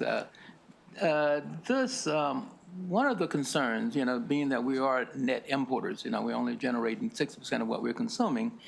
One of the major concerns would be like severe grid instability, and how do we deal with that? I understand the desire of the bill, and I think, we should do something, but in the meantime and in between time, how do we address those immediate concerns? Because then I think, the prices would, even though we're concerned about prices now, those prices would escalate exponentially. I think under no circumstances would anyone advocate for Maryland leaving PJM by itself. I think if Maryland were to leave PJM, it would be with other states, probably this doesn't happen without Pennsylvania also leaving. So I think there could be a scenario in which Pennsylvania wants to leave PJM. The governor of Pennsylvania has talked openly about considering leaving PJM because they're not being served well by it, and they voluntarily enter into it. So if Pennsylvania and a few other of our neighboring states all wanted to go, this bill sets us up well to say, can we come too? I see. And I think it's the other nuance on this bill, and thank you, Senator Hester, very clearly it states of working with those other states. This is not us on our own. It's us passing this bill, other states passing a similar legislation or through executive order, figuring out a plan together. And then I think the other thing it does is it really clearly distinguishes between the capacity market and a transmission system, right? So we're looking at both alternatives to acquiring capacity costs through PJM, through these direct contracts with generators, as well as figuring out the transmission organization, the RTO part. So we could stick with PJM to manage the grid for the grid stability issues you're talking about, or go it alone with the original 3 PJM states. Or we could just look at just creating this new capacity option. So there's a level of nuance there that I think is really smart. We're both being precise, but also open-ended, making sure we're very thorough and cautious about how we move forward, both as I think, increasingly a real option. When you hear Governor Shapiro talk about this, I don't think he's kidding. But also as a way to pressure PJM to get their act together. If there's a real enough threat that the 3 core PJM states are considering leaving, I bet we get some better behavior from the grid operator. Right. Yeah, and you mentioned that capacity auction and that 814% increase, and yeah, you're right. It benefits the folks who PGM wanted it to benefit. Yes, I definitely like that part of the bill, trying to address those concerns. Thank you. I could add one quick point on the import issue. Imports is not a reliability issue. The level of imports is an average over the course of a year that reflects PJM's economic dispatch of what's the most economic resource at any given point in time. Maryland actually produces at different points in time much more than 60% in state. But that means that's when demand is higher across the region, and so more generation within Maryland is economic. There are actually moments in the year that Maryland exports. They're few, but it actually happens. And there are times when Maryland generates less than 60% in the state. It's a matter of economics, not reliability. Plus, Maryland customers are paying for a massive transmission line, the Brandon Shores deactivation project, that is going to significantly reduce congestion in Maryland going forward. Okay. All right. Thanks, Chair. Let's go to Vice Chair Kagan and Senator Gallion next. Thank you, Mr. Chair. Senator Hedelman, thank you for the conversation about this. I think it's super important. And Ms. Garr, I think the sword of Damocles over PJM is smart, and hopefully somebody wakes up and understands that, Houston, we have a problem here. What I wonder is 2 things. One is, this bill is proposed to go into effect July 1, and the report is due December 31st. There's a $600,000 consultant who would be hired, and the report would be having to be pulled together in 5 months. One of the things that I wonder is about transparency and inclusion. There's nothing in here that says that there should be hearings or public comment or consumer representation, and I wonder if that's something that anyone has considered, or would you consider? So I'm certainly open to that conversation, but it's also, don't forget, I think the intention of the bill is to do deep dives on these options. It's not necessarily to present recommendations. I think that would be the job of this committee, were we to have those end products and have them before the committee next year. So I'm wholeheartedly in favor of making transparent whatever is learned through this process. I'm not sure that we have the time, nor would it necessarily be appropriate at that particular stage to have those kinds of public events. It is a quick turnaround time, but I also think it demands it right now. What our constituents are facing and what our state is facing, and by way of affordability, by way of the real economic impact on individuals and families across this state, I think there is probably no, as important or pressing an issue now economically. So I get that it is a quick turnaround time. I think they can do it. Yeah.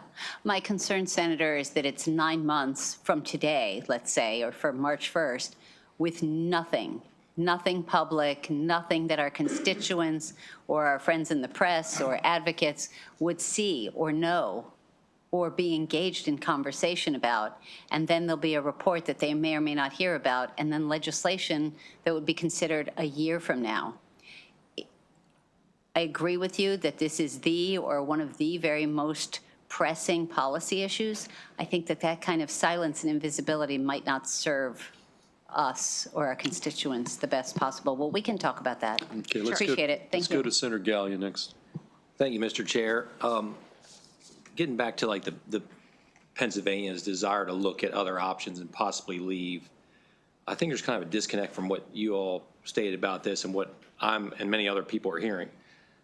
What I'm hearing from Pennsylvania, their ratepayers are paying high bills just like we are, because we're all in this grid together. But their frustration is their policies allow them to produce a lot of energy, and they feel like Maryland's not paying and other states are not pulling their weight. So I think that is the reason that Pennsylvania is really looking at this. They're like, hey, we can, sell our energy as a commodity out of that. So, that's what we're hearing. I've seen some folks on social media that are representatives in Pennsylvania that are saying, hey, why is my bill so high? We're producing all this great energy in Pennsylvania. South of Mason-Dixon line, they have these policies that don't allow them to produce as much generation. So could you please comment on that? I would think that's a lot of constituents probably feel that way. Why are our bills so high if we produce so much energy? But as we were hearing before, just like Maryland doesn't control the private energy companies in our state, neither does Pennsylvania. They belong to a regional market. And so they can't just, those companies would go out of business if they had to just sell cheap energy to Pennsylvanians. So, we need to work with, the governor has been clear about looking at alternatives. The legislation's clear that we need to coordinate with them to figure out an alternative. Are any of us saying this is magically going to happen and we're going to be able to leave in a year? No, but we need to look at the options. And yeah, it's complicated how the markets will work out, but the problem is now everybody's paying too much. Maryland has been sort of the, I'd say in some ways, the worst of the worst what we've experienced, especially before this year. Everyone's sort of caught up. Now we've hit the cap, but it's a problem everywhere. And I can't think you can blame one state or another state. It's a PJM problem. But wouldn't you think it's fair to say that Pennsylvania's policy that they've enacted has allowed them to produce a lot more energy than a state like Maryland because of different policies that they've enacted compared to a state like Maryland? And I think we should appreciate Chair Feldman and all the work that he has done last year on the Next Generation Energy Act to bring more energy generation to Maryland. And before that, in the 2019, the Maryland Clean Energy Jobs Act, Maryland is pursuing an aggressive agenda to generate more electricity in state. Okay, thank you. Okay, Mr. Lapp, just real quick on this issue of net import. Just out of the 13 states plus DC, just for the benefit of the committee, how many of those states are net exporters versus net importers? Because Pennsylvania is quite an anomaly. We're, again, part of a 13-state grid. Just to that point, just for the benefit of the committee. Yeah, I believe 9 of the 13 states plus DC, 14 jurisdictions are net importers. Virginia is actually a very significant net importer. I believe Virginia in 2025 was the second biggest net importer. That might be 2024. I think that might be 2 years behind. But the year before, Virginia was the biggest net importer in the country. But yes, most states in PJM are net importers. And, there's a lot of law around this. A generator, a state can't just tell a generator, you can only sell in the state. That's not the way the market works. That's not the way the Commerce Clause works under the Constitution. So, we can't, a state can't really just say we're going to, control that without regard to. Linda here, because I see Senator Gallion wants to respond. Senator Gallion, yes, Senator Gallion. You talk about the markets and the auctions. Wouldn't you say it's fair to say if you look at states that are more proactive building strong baseload generation, that would affect the markets and could help drive prices down? If you knew more energy was being built, wasn't it? Right? Yeah, absolutely.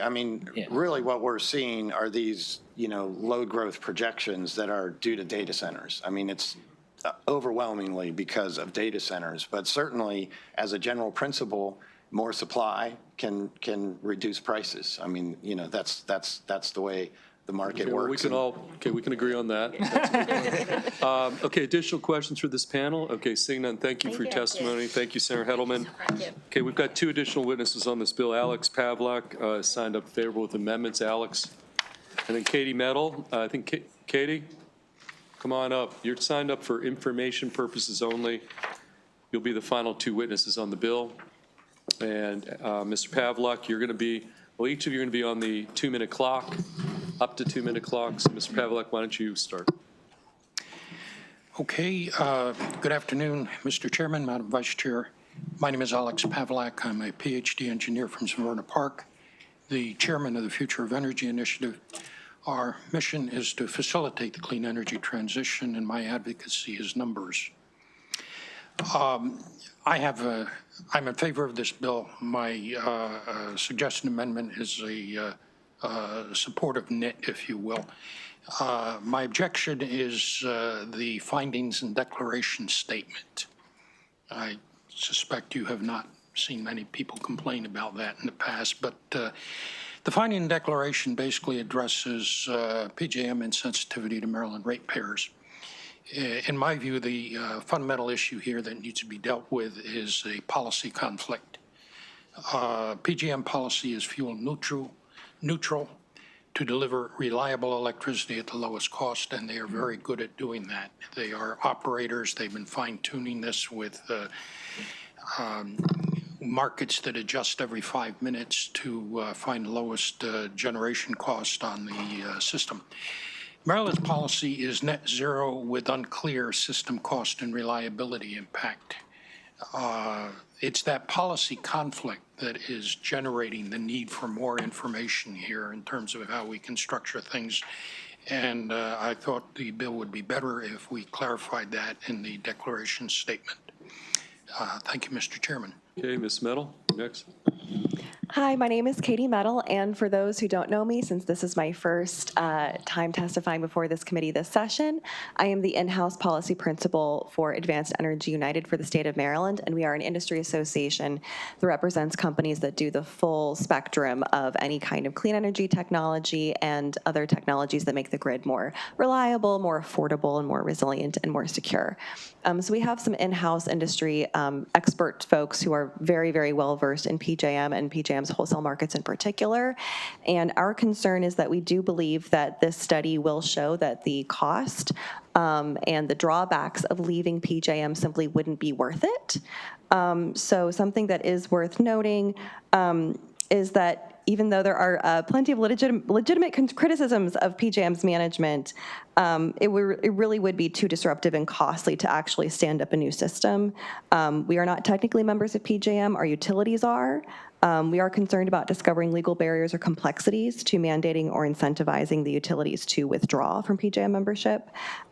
We also do have the benefit of having access to competitive wholesale energy markets in PJM. And so we are concerned that if we were to try to stand up our own system or leave PJM, we might force ourselves into a position in which we could end up seeing energy prices drive higher because we would no longer benefit from that 13 state plus DC wholesale market system that we have. There could also be quite a few legal fees and costs associated with standing up a new RTO. We do believe that PJM is desperately in need of significant reform, and advocating for reforms has been incredibly frustrating due to our lack of state jurisdiction and the independence of FERC.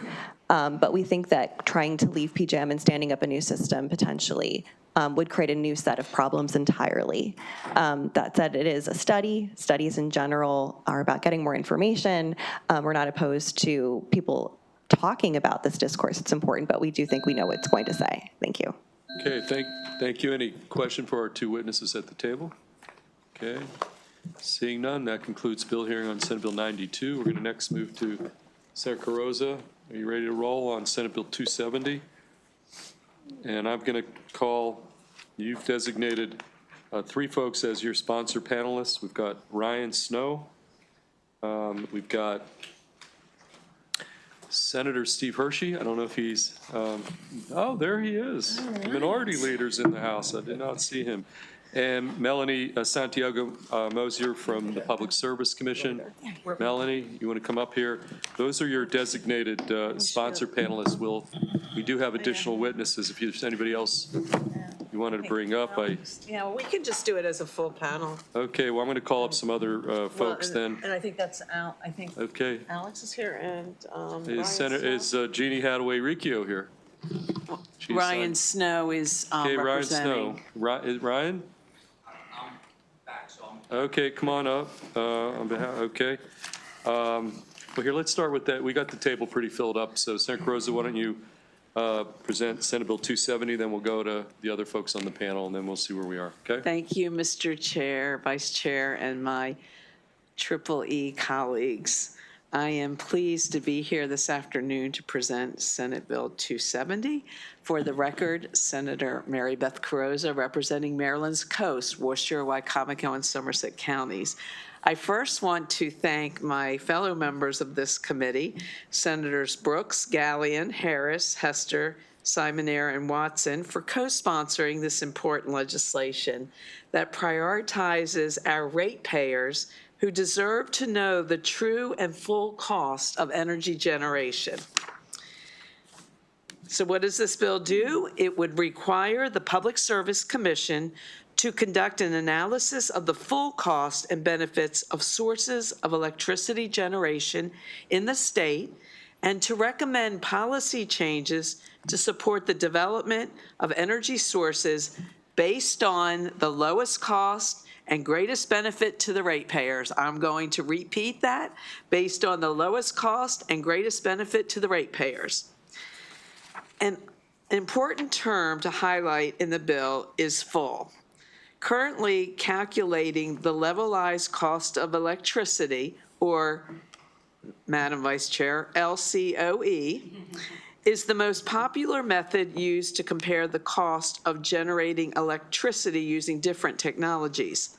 A company called Lazard, a financial advisory asset management company, is best known for producing the leading LCOE report, levelized cost of electricity, specifically calculates the average revenue per unit of electricity needed to break even.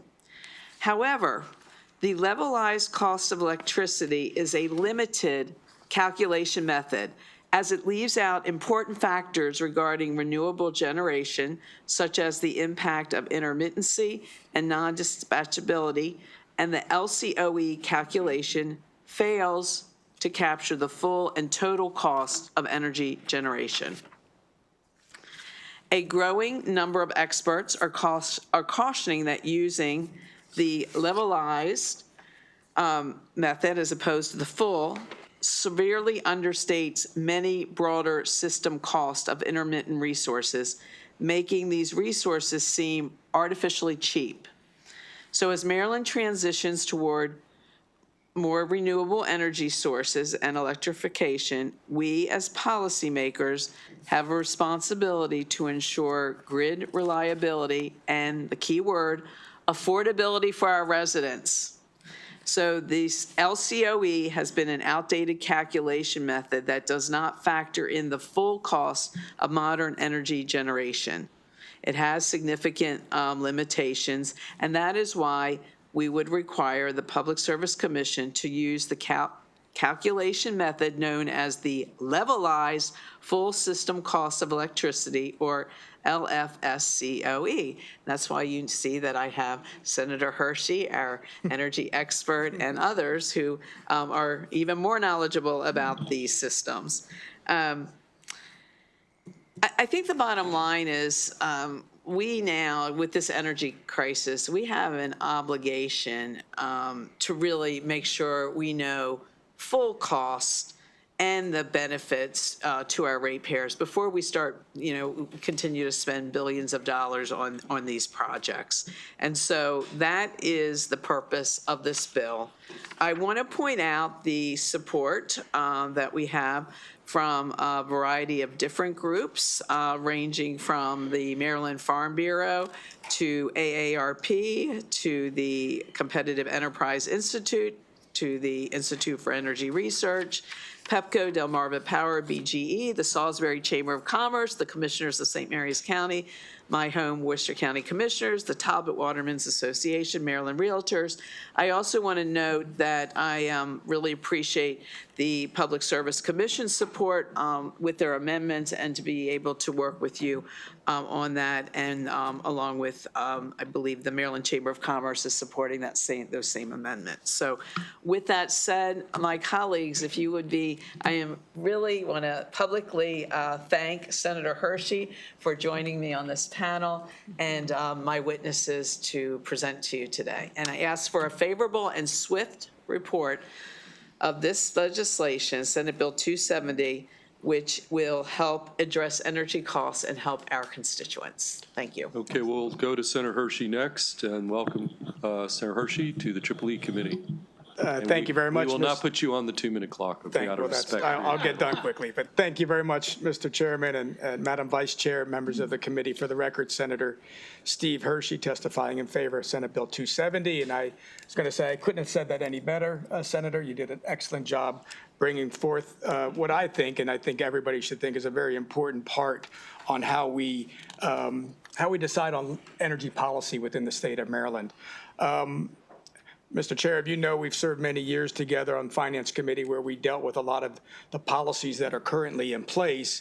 And now I think we're seeing some of the unintended consequences of those policies. Electricity prices in the state of Maryland are amongst the highest in the country. And it is not just the result that we no longer have in-state generation. We are having to rely on other states, obviously, but a lot of that is because of some of the policies that were set in place. And I want to thank again Senator Carrozza for being persistent with this piece of legislation. We looked at it last year as well. It's a little bit more defined based on some new studies, being the levelized full system cost of electricity. And I think that's very important that we get PSC and these experts to get involved and find out what it really costs for electricity when we take a look at policy. And that's been the big issue as we've seen many times before, and we're creating policy, we're looking at the fiscal note. And what does the Department of Legislative Services believe the cost increases are based on these policies? And a lot of times, that doesn't implement everything. That doesn't take into consideration the way that energy is called upon and used within our grid. One of the things that we've learned, and many of you guys, visited PJM as well, when they talk about the ELCC rating, the effective load carrying capacity rating, and that's what PJM uses when they manage the operations of the grid. So, for instance, nuclear has a rating of 98%. When nuclear is on, it's running all the time. It can supply baseload. It can supply any time at the peaks and demands. When we start looking at policies that are based on wind and solar, and they have ELCC ratings in the 30%, that means that they're not always available to us. And we've talked about intermittent power sources and what that means when they're available, the ability for them to dispatch on demand.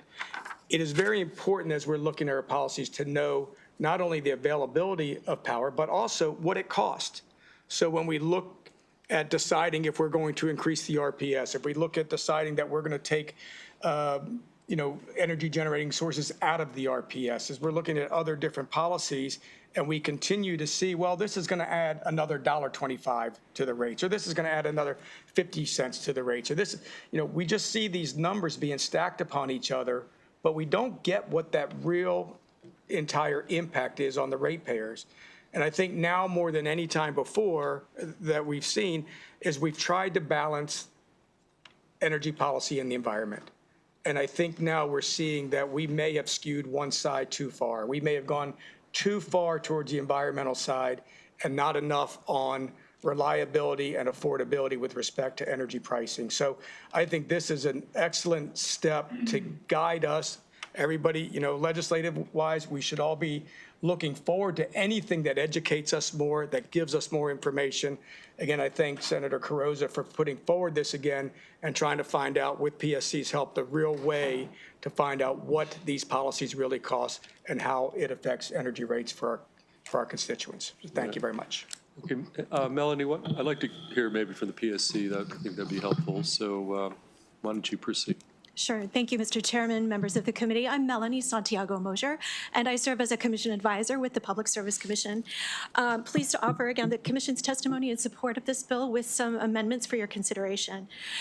We agree that the studies required by this bill would be beneficial to help inform you as state policymakers as we develop long-term strategies to attract new generation resources, lower costs, and meet our state climate goals. This bill does require the commission to undertake a new type of analysis. You've seen it in the fiscal note that we would require some consulting help to get resources with the right data sets, with the right software tools, with the right analytical capabilities. Additionally, we do believe that there are some amendments that could make this bill more technologically agnostic. So we note that it might be helpful for the bill to address a range of generation resources longer than what's in the bill currently. So we suggest that perhaps the bill should address nuclear, storage, solar, wind, and natural gas. We also would request a definition in the bill of levelized full system cost of electricity. I'm aware that there is a model out there with that name, but it might be helpful to define it. And also we might want to consider the ability under the bill to consider whether there are other models that might be helpful in this analysis as well. So with that, we really appreciate the opportunity to work with the sponsor and with you all and urge a favorable report with amendments. Okay, thank you. We're going to go to the other end of the table, and you're going to be on the up to 2-minute clock, okay? Chairman Feldman, Vice Chair Kagan, members of the Education, Energy, and Environment Committee. Thank you for the invitation to speak to you today about the affordability of electricity for Maryland residents. My name is Alex Stevens. I'm the Manager of Policy and Communications at the Institute for Energy Research. According to the latest data from the EIA, Maryland's electricity rates are 35% higher than the other states in EIA's South Atlantic region and 20% higher than the national average. Additional research from the Berkeley National Laboratory shows that Maryland's electricity rates have increased faster than inflation. In December 2025, I co-authored an IER report examining state trends in electricity affordability. Our findings align with Berkeley Lab research showing that policies such as renewable portfolio standards and net metering raise retail rates in states that adopt them aggressively. Maryland's RPS currently requires utilities to procure an increasing share of electricity from renewable sources with a current target of 50% by 2030. The state also maintains one of the nation's most aggressive net metering programs, providing full retail rate credits for excess energy exported to the grid from customer-owned systems, primarily solar. In essence, these policies represent state efforts to favor certain generation technologies over others, resulting in increased costs passed on to ratepayers. The levelized full system cost approach outlined in SB 270 is a practical framework for examining the costs associated with different generating technologies, as it incorporates the broader costs required to deliver reliable demand matching electricity across the entire system, including the costs associated with system responsibility, intermittency balancing, and integration. Focusing on the full system cost of electricity is the right strategy, as it reflects the amount that we all pay through our utility bills and through taxes. Adopting SB 270 would provide Marylanders with transparent insights into how policy choices truly affect their electricity bills, focusing on what matters most, reliable and affordable service. Thank you. Okay, just to be clear, I don't see Jeannie Hadaway Riccio here. And Ryan, oh, you're going to testify for the. You're stepping in for him, or? Yes. Okay, why don't you just take a seat at the table? It's really part of the sponsor panel, so I want to get you in here before we open up to any questions. Okay, you'll be on the up to 2-minute clock, okay? Thank you, Mr. Chair, Madam Vice Chair, members of the committee. For the record, Tyler Huff, Maryland Farm Bureau. Apologize for the confusion with the signing up. I have been out of town recently, and Ryan is one of many that have been filling in for me in my absence. So fresh off the plane, ready to go, and happy to be in EEE. Here in support of SB 270 on behalf of the members of the Maryland Farm Bureau. Maryland agriculture operates on very narrow and thin margins and depends on reliable and affordable energy. Irrigation, poultry house ventilation, dairy cooling, grain drying, on-farm processing are among the things that potentially run around the clock. And even modest price increases and new demand changes the impact of farm profitability and overall regional competitiveness for farmers. By promoting transparency, accountability, and sound fiscal analysis, SB 270 strengthens Maryland's long-term energy planning. A clear understanding of full system costs would help ensure a balanced generation portfolio that maintains reliability, supports economic growth, and protects ratepayers. That certainly benefits farmers, rural communities, and the broader Maryland economy alike. We want to thank the Senator for her work on this bill and urge a favorable report on SB 270. Thank you. Okay, thank you. We do have one additional favorable, so let's just take our one virtual witness who signed up favorable, then we can take questions. Paige Lambermont, Paige, why don't you go? You're up on the 2 minutes, and you're signed up straight favorable. Chair Feldman, Vice Chair Kagan, and members of the Education, Energy, and Environment Committee. My name is Paige Lambermont, and I'm a research fellow in the Center for Energy and Environment at the Competitive Enterprise Institute. I'm grateful for the chance to speak to you today about SB 270 and the opportunity to protect Maryland ratepayers. No electricity source exists in a vacuum. The power grid is an interconnected system that exists to deliver electricity from where it is generated to where it is consumed. This happens on a near instantaneous basis. It only works if power is available when it is demanded and in the correct quantities.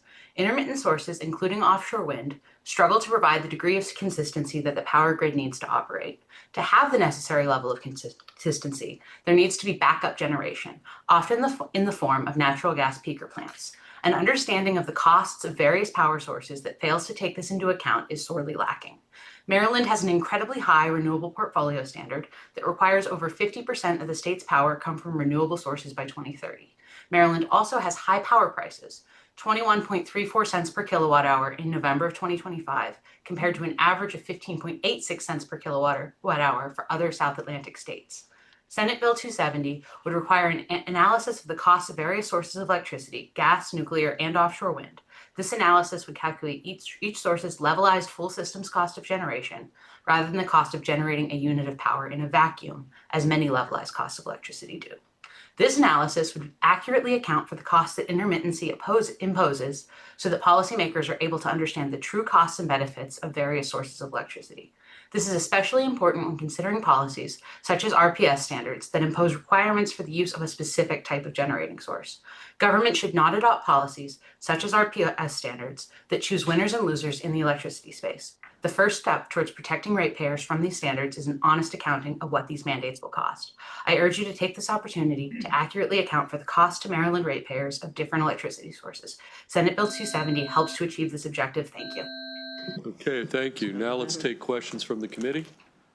Sponsor, Senator Hershey, Senator Carrozza, anybody on the panel? Okay, seeing none, thank you, Senator Carrozza. Thank you, Senator Hershey, for visiting us. But stick around because you're going to be up. But we do have two additional witnesses I got to call up. We've got Alex Pavlock signed up favor with amendments. Actually, that's it. Alex, you're going to be the final witness on this piece of legislation. And then we'll go back to Senator Hershey for a piece of legislation. So, Mr. Pavlock, you're signed up again, favorable with amendments. Yes, good afternoon, Mr. Chairman, Madam Vice Chair. My name is Alex Pavlak. I'm a PhD engineer from Severna Park and the chair of the Future of Energy Initiative. Last year when Senator Hester proposed the Strategic Energy Planning Office, my reaction was great. We're finally getting a chief engineer here to put numbers to this stuff. This bill would be a great task for that vision of a strategic energy planning office. The main... Hey, Al, we're having a little difficulty hearing. Can you just pull that closer up? Yeah, okay. That would be helpful. Thank you. This bill would be a great task for this, the vision of a strategic energy planning office. Strategic planning, you start with a goal, you explore the options, you pick one. This is the full options. And the whole idea of the full LCOE is an excellent approach. The essence of my amendment is to tweak the tasking so that it's more like an engineering study than a policy study. By this I mean is you break it into stages. First you look at the levelized cost of generation. That deals with intermittency. And by just looking at generation, you can run thousands of computer runs with very little effort because there's not too much involved. After you get a feeling for where your generation optimums are, you can then introduce transmission. Transmission is extremely costly to operate. It's an iterative process, and if you try to do everything at once, like the policy folks who have run the 100% studies that Maryland has conducted, you just get bogged down in too much complexity too soon, and you lose the you lose the essence of the problem. So The fundamental issue behind my amendments is to break it into two stages. First stage deals with generation cost, then the second deals with full system cost. Thank you, Mr. Chairman. Okay, any questions for Mr. Pavlo? Okay, thank you for your testimony. That concludes the bill hearing on Senate Bill 270. And we're going to next go back to Senator Hershey still here. And you're going to bring up Senator West. We're going to have another double senator presentation. We don't get that too often, but two in a row. And Senator Hershey, we're on Senate Bill 373, and you've got your sidekick, Senator Chris West. Yes, sir. From the 42nd District of Maryland. So Senator Hershey, Senate Bill 373. Thank you very much, Mr. Chairman and Madam Chair, members of the EEE Committee. For the record, Senator Steve Hershey to present Senate Bill 373 in the spirit of an all-of-the-above approach to looking at energy costs here in Maryland. I'm happy to testify in support of the Restoring Energy Freedom Act, which requires the governor to withdraw Maryland from the Regional Greenhouse Gas Initiative, or RGGI, effective June 1st, 2026 this year. This bill is about one core principle. Marylanders should not be forced to pay a state-imposed carbon tax embedded in their electricity rates, especially when family budgets are already stretched and grid reliability is deteriorating. So what is the Regional Greenhouse Gas Initiative? RGGI is a ratepayer-funded cap-and-trade system that sets a regional limit on CO2 emissions from large power plants, while forcing them to purchase allowances at auction. In this system, an allowance is the permission to emit 1 ton of CO2. Power plants that emit more purchase more allowances. Cleaner power plants possibly purchase fewer. Those compliance costs flow through the PJM wholesale market and into what Marylanders pay either directly in electricity supply prices or indirectly through rate mechanisms. In plain English, RGGI adds a government-imposed cost to producing electricity, and ratepayers ultimately absorb it. As a result, RGGI states are consistently amongst the most highest cost electricity states in the country. The simplest real-world test of RGGI is what has happened to prices where it operates. Electricity price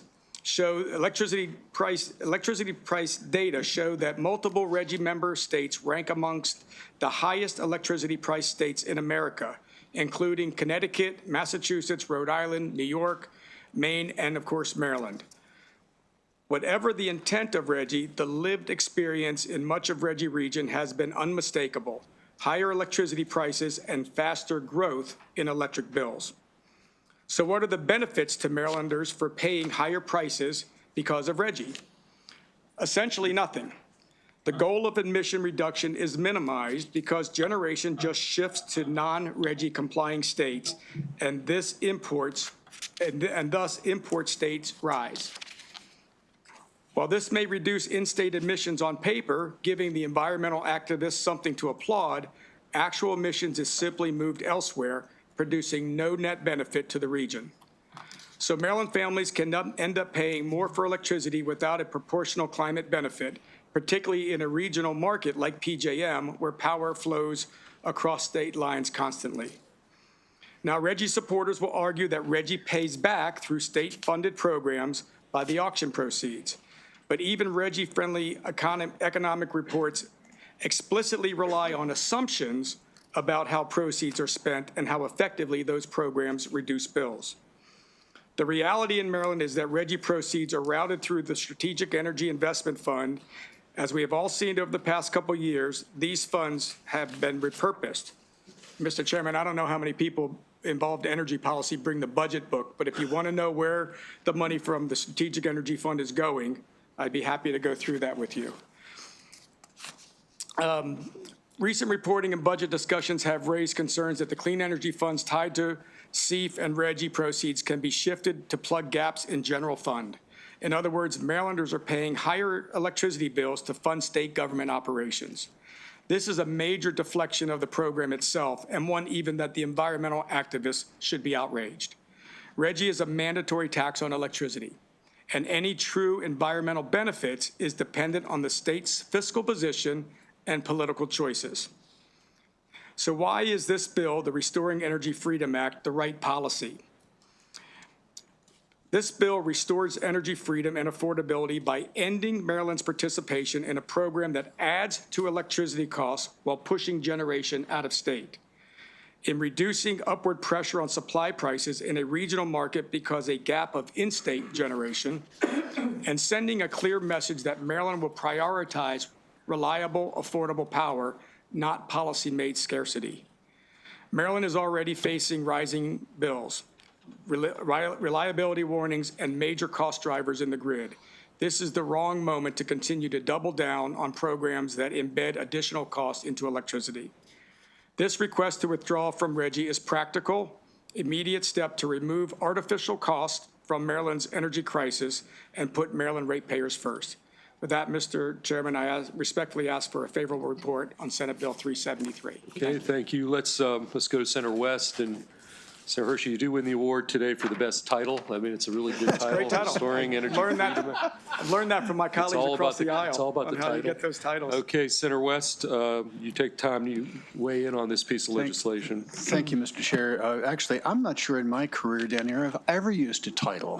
Maybe I would have passed more of my bills if I had. So I just wanted to relate a personal story.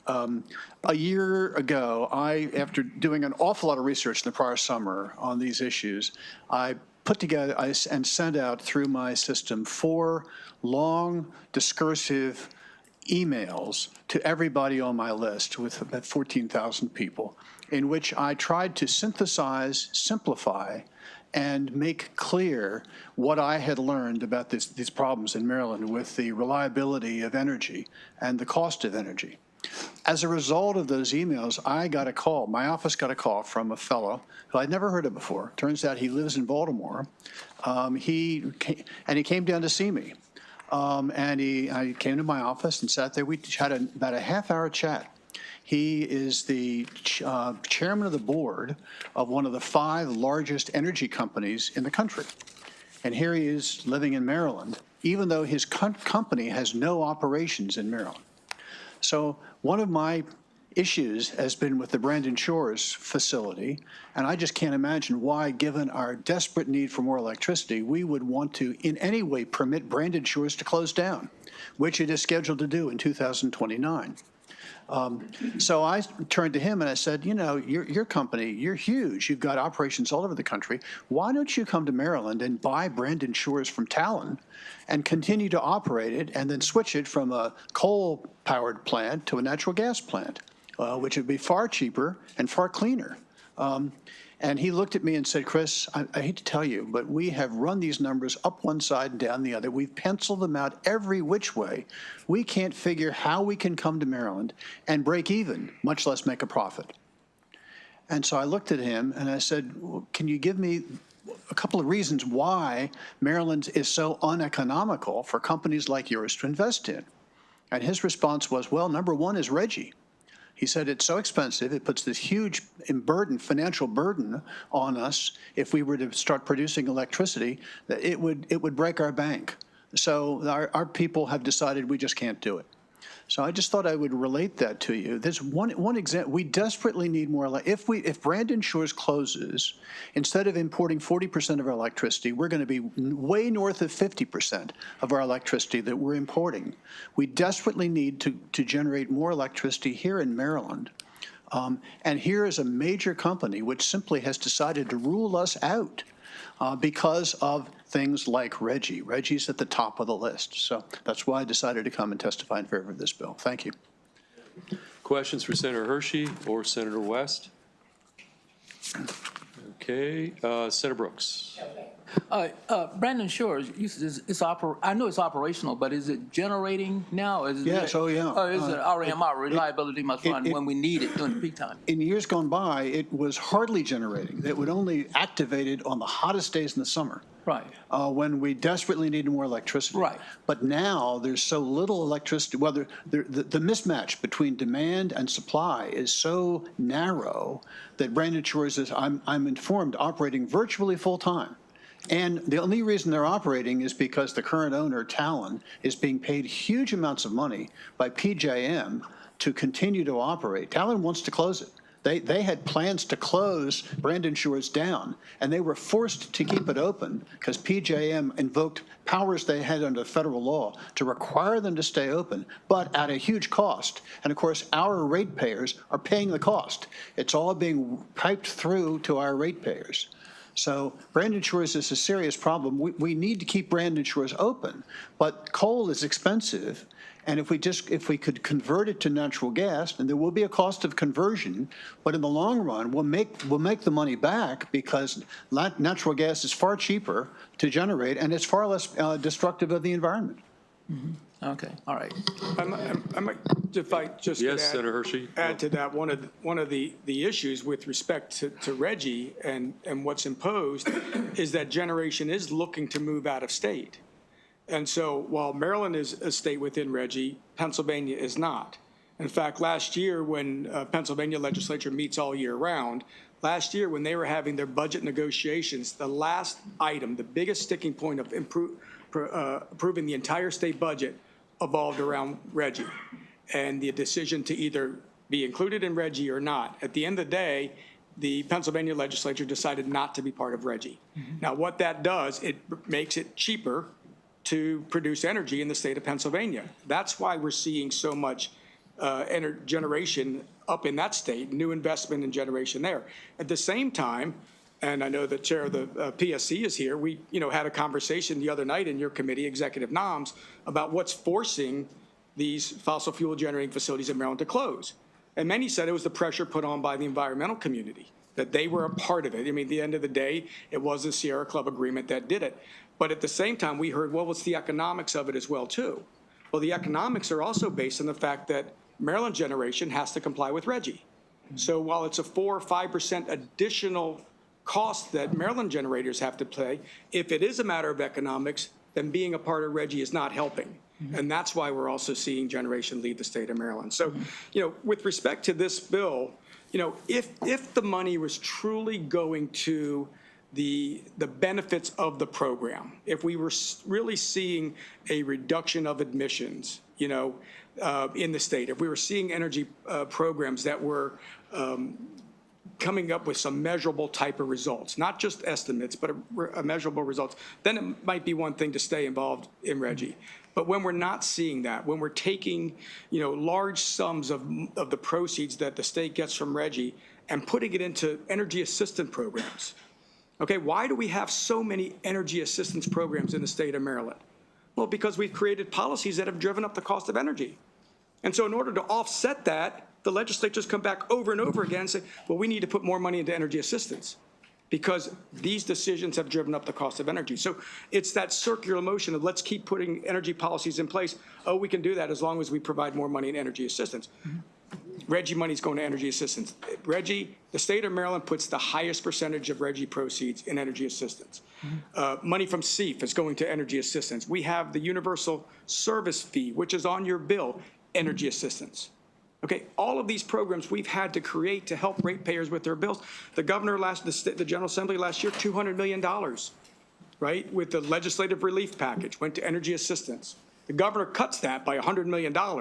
This year, he puts $100 million into energy ratepayer relief. That should be telling us enough that our policies are not working, that we're having to put so much into assistance, not just because energy prices have grown, but they've grown because of the policies that have been created here in Maryland. Yeah. In reference to your question of your comment about generation, is Pennsylvania part of PJM? No, they're not. They're not. No, and that's what I was saying. They're part of PJM. I'm sorry. Oh, okay. Sorry. Yeah, I just heard you had a bill that thought about Maryland going out of PJM, okay. which I found that one hard to believe. I don't know where we're going to get our energy if we're not part of PJM. Right. But no, they're part of Pennsylvania. Is certainly part of PJM. Thankfully, that way we can keep the lights on here in Maryland, since we're relying on out of state for 40% of our electricity. But yes, they're part of PJM, but they're not part of RGGI. Oh, okay. Thank you. Yes, Thanks. Yeah. So and the fact too that we're part of 13 states plus a district. We're all getting our energy, we're all drawing from the same bathtub. So the fact. Drawing from the same bathtub, but there's really only 2 or 3 spigots that are providing water into that Right. bathtub. Exactly. Exactly. It's Pennsylvania, it's Virginia, and it's Guys, Ohio. let's stick to questions on the bill. I think we're getting into a debate of sorts, but, okay, additional questions for? Thank you. Yes, we've got Senator Gallion up next. Thank you, Senators, for presenting this bill. I just did a quick search. I wanted to see how many states in the PJM grid were still in RGGI, and it looks like Delaware, Maryland, New Jersey. So now that we're Yes, down. and Delaware and New Jersey have legislation pending to withdraw them from RGGI. Okay, so with Virginia leaving a couple years ago, Pennsylvania recently, can you explain to me how that works when there's less and less states paying into that? So instead, before you had many more states and big states, how does that work with now we're down to just a few that are out of the 13 that are paying into Well, keep in mind, it's a cap and trade system, right? So only the producers that emit CO2, they pay an allowance based on how much they emit, the generators. So when you're in the state of Maryland and you're producing less, you're generating less, well, then obviously there's not a whole lot of generating facilities in the state that are paying into it. But what happens then is that those allowances get distributed amongst the states. Now, I'm not sure about that formula on how they get distributed, and maybe somebody else does know. But the more and more states that decide to get out of RGGI, obviously the less revenue that's coming in. But the problem is the goal of RGGI is obviously to reduce emissions, right? And what we're seeing is that, okay, Maryland shuts down 6 or 7 fossil fuel generating facilities, but they just go elsewhere. Okay, so instead of being able to say, okay, there is the net benefit, we have a cleaner environment, we've met climate change goals and initiatives. Well, yeah, maybe Maryland did, but did the region itself? Well, not Pennsylvania if they decided to bring 7 more gas-fired generating facilities in place. Or if West Virginia, for instance, their governor has set a 50 by 50 initiative. He wants to generate 50 gigawatts of electricity by 2050. Well, I assure you Pennsylvania is not going to be all natural gas, and it's not going to be all nuclear, and it's probably going to be coal. But they're going to decide that, hey, we want to drive our economy. We recognize that in this world where we are today, that businesses need electricity. And this is not just data centers. This is the AstraZenecas of the world. This is, who's committed to here in Maryland just recently. They use a lot of electricity too. So does small manufacturing. So does everybody right now. So, for states to say we want to drive our economy, they recognize they need electricity. Pennsylvania very easily could become in a state when, you talk about leaving PJM, Pennsylvania could decide to leave PJM. They could say, you know what, at the end of the day, we recognize that we have a commodity in Pennsylvania, and that commodity is electricity. They might very well say the same way that Florida does. If we get out of PJM and sell outside of our state to states like Maryland that rely on us, they can dictate the market. They don't have to rely on PJM to set auction prices and get the lowest price. They could say we can go outside the state and generate electricity and supply electricity to other states. Maybe they end up reducing property taxes as a result. Maybe they end up reducing income tax as a result, the same way that Florida handles tourism. But those types of decisions are being looked at by the states that are controlling their energy independence. Maryland is reliant on other states right now, and I think this legislation would help us be less reliant and be able to produce more electricity in state. Thank you. Okay. Any additional questions for the sponsor, Senator Hershey, or sidekick, Senator West? Okay, see, now we do have one additional witness. Call me Tonto. Yes. Thank you, Mr. Chair. We have Mr. Pavlik. Why don't you come up, Alex? You were signed up favorable. Why don't you have a seat? You'll be the final witness on the piece of legislation.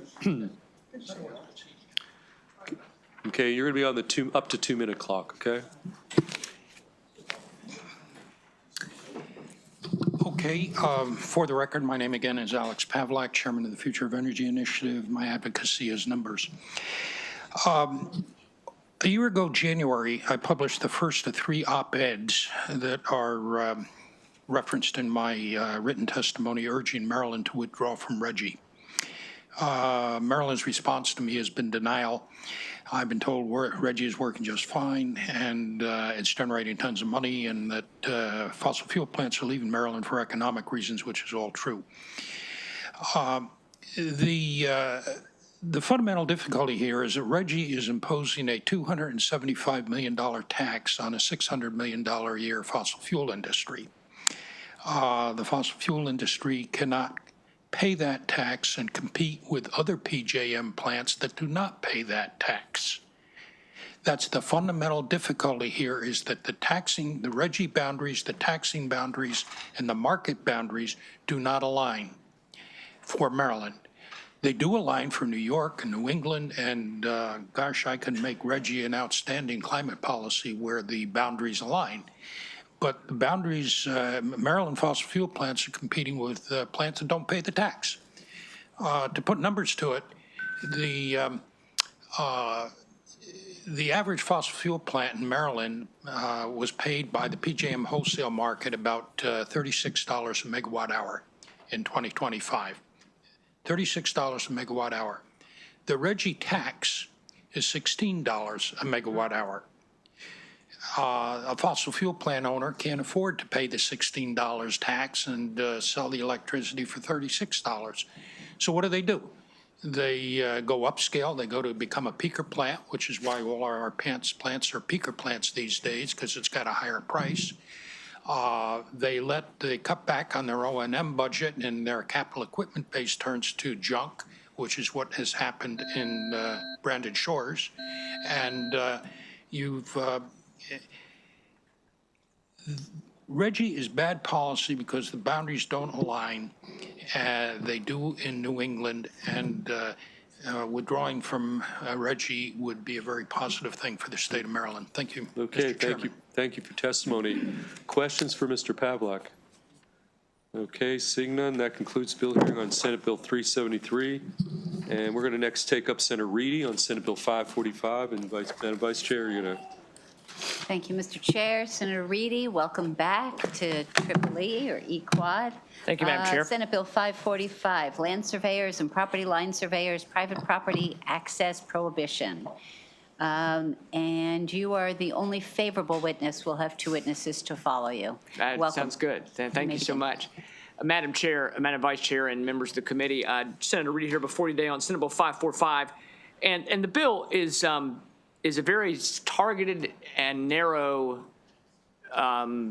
mandate dealing with land surveyors and property line surveyors.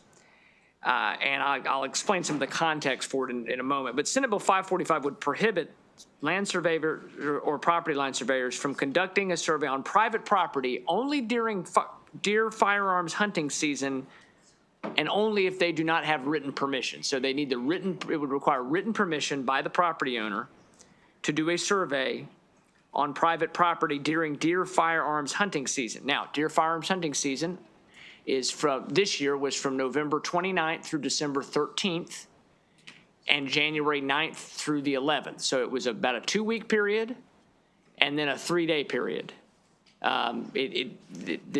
this year. I just looked it up, and I hope I have those dates right, but that's what I found. But that's about right. It's about a 2-week period in late November, early December, and then usually like a little mini one in early January or sometime in January. The dates are not always exactly the same, obviously. So deer hunting season, it's defined, of course, in Section 10-415 of the Natural Resources article. The department sets those dates by regulation, but the hunting season is defined. Under current law, land surveyors working on behalf of the state or with the authority of the state may enter any private land to conduct surveys, run lines or levels, or obtain information relating to the acquisition or future public use of the property for any governmental report, undertaking, or improvement. Now, unfortunately, what's happened is in my community, in my county, and in the 3 counties affected by the Maryland Piedmont Reliability Project, the proposal for that, MPRP and PSEG, who's the utility, were given access to be able to go conduct surveys without property owner's permission for the purposes of perhaps taking that property by eminent domain in the future. The Public Service Commission has not yet ruled that project will go forward, but they were allowed to do this through a number of court proceedings upheld that. However, the question was raised about the constitutional right of people to own, to hunt on their own private property during deer hunting season with firearms. And basically, while the utility said that they would notify people and give them advance notice, that has not really been consistent. They'll say they have, and letters will show up at some point, but people who are trying to hunt, and oftentimes hunters are hunting on land, they may lease land, they don't live there too. So private property in hunting, sometimes there's property, particularly Eastern Shore and Western Maryland this way, someone may be leasing that property and not know, of course, that they may be planning for a long period of time to go and hunt there, and they don't have the notification. So what property owners, particularly in the MPRP corridor, they're not getting enough notice. So what we're trying to do with this bill is simply say that surveyors only during deer firearms hunting season must get written permission to enter the private property during those times. And so that's the bill, and I would be happy to answer any questions. Appreciate your support. Are there questions for Senator Reedy, sponsor of the bill? Senator Croza? Vice Chair. I was just quickly flipping through the testimony, and I saw that the realtors were supporting with an amendment, and they were proposing amending the bill to use a notice-based approach during hunting season rather than, in their words, effectively shutting down survey work. So I just wanted to bring that to your attention. They were supporting it with that amendment. I'm more than happy to talk to have the bill be massaged in some way. I think the key is notice being done appropriately with enough advance notice. What's happened with the situation that I'm particularly referring to is that they're saying they're giving notice, but a postcard showing up the day before in your mail may meet the legal notice requirement, but that is not adequate notice, particularly when we're, again, talking in some cases with hunting, people hunting on property. They're not hunting on a property with a little house and there's a little bit of property. They're hunting on big property. So I'm open to some kind of more stringent notice, like my bill not being quite as strident as it is right now, with notice being protected and being verified. But the problem we're having is that the utility is giving notice, but it could come very, very close to the time someone would need to be hunting, and we're talking about a small window of time. I also know that there's opposition from the Surveyors Association. I can understand their concern. Again, that's why this bill is very narrowly tailored and drafted. I'm willing to talk if there's a way to get some kind of additional protections for people during this particular very narrow hunting season. I would really like to do that. It does not have to be exactly how I've drafted it, but I would really, on behalf of my constituents and a lot of other people's constituents, would love to see a little bit more protection just during this very important time where people can hunt. So thank you. Thank you. Thank you, Senator Croza. Senator Reedy, could you speak to the fiscal note, please? It says that the state effect that it may have significant operational and fiscal impact on MDOT, the Department of Transportation, local effects, significant operational and fiscal impact, and small business effect, potentially meaningful. Yeah, I'm not sure about the small business effect. As far as MDOT, I mean, I'm assuming what they're saying is that if we're needing to survey for roads, but again, we're asking just for notice. We're asking just for a narrow window of time where they get permission. So, I mean, that's, again, I understand the nature of the opposition. I have a hard time believing it would mean significant fiscal impact to say you need written permission. It's talking about as much as $440,000 a year, certified letters per project. Anyway, maybe you can circle back if there are thoughts on that. Yeah, I mean, $440,000. I see no other questions for Senator Reedy, so I'm going to bring up the... Madam Vice Chair Please. and Mr. Chair, apparently my committee has engaged in a voting session, and I normally would be staying, but if it's all right, I'd like to go back to vote. You are excused. But I'm happy Thank to you. talk to any of the opponents on the issues. Thank you. Thank you, Senator Reedy. Thanks for being with us. Vote correctly this time, okay? I didn't say vote right. I said vote correctly. We have two unfavorable witnesses, Mark Alexander and Bill Kress. welcome to EEE. Mr. Kress, you want to lead us off? I'm going to let Mark start. Okay. Mark Alexander, if you could translate WMA, if that's an acronym we're supposed to know, that'd be great. It's Wallace Montgomery. It's an engineering firm. All right, Chair and members of the committee, thank you for the opportunity to testify. My name is Mark Alexander, a licensed professional land surveyor representing the Maryland Society of Surveyors, and I respectfully oppose Senate Bill 545. I understand the concerns behind this legislation. I grew up in Carroll County, Maryland, where hunting is an important and sometimes necessary part of life. However, while the intent may be sound, the practical impacts would significantly interfere with the essential surveying work that protects property rights and supports the public interests. Boundary surveys require access to multiple parcels. There are two sides to every property line. And critical evidence often exists on adjoining properties. Requiring written permission during hunting season could make surveying impossible when owners are unavailable or uncooperative, delaying land transactions, infrastructure projects, and construction statewide.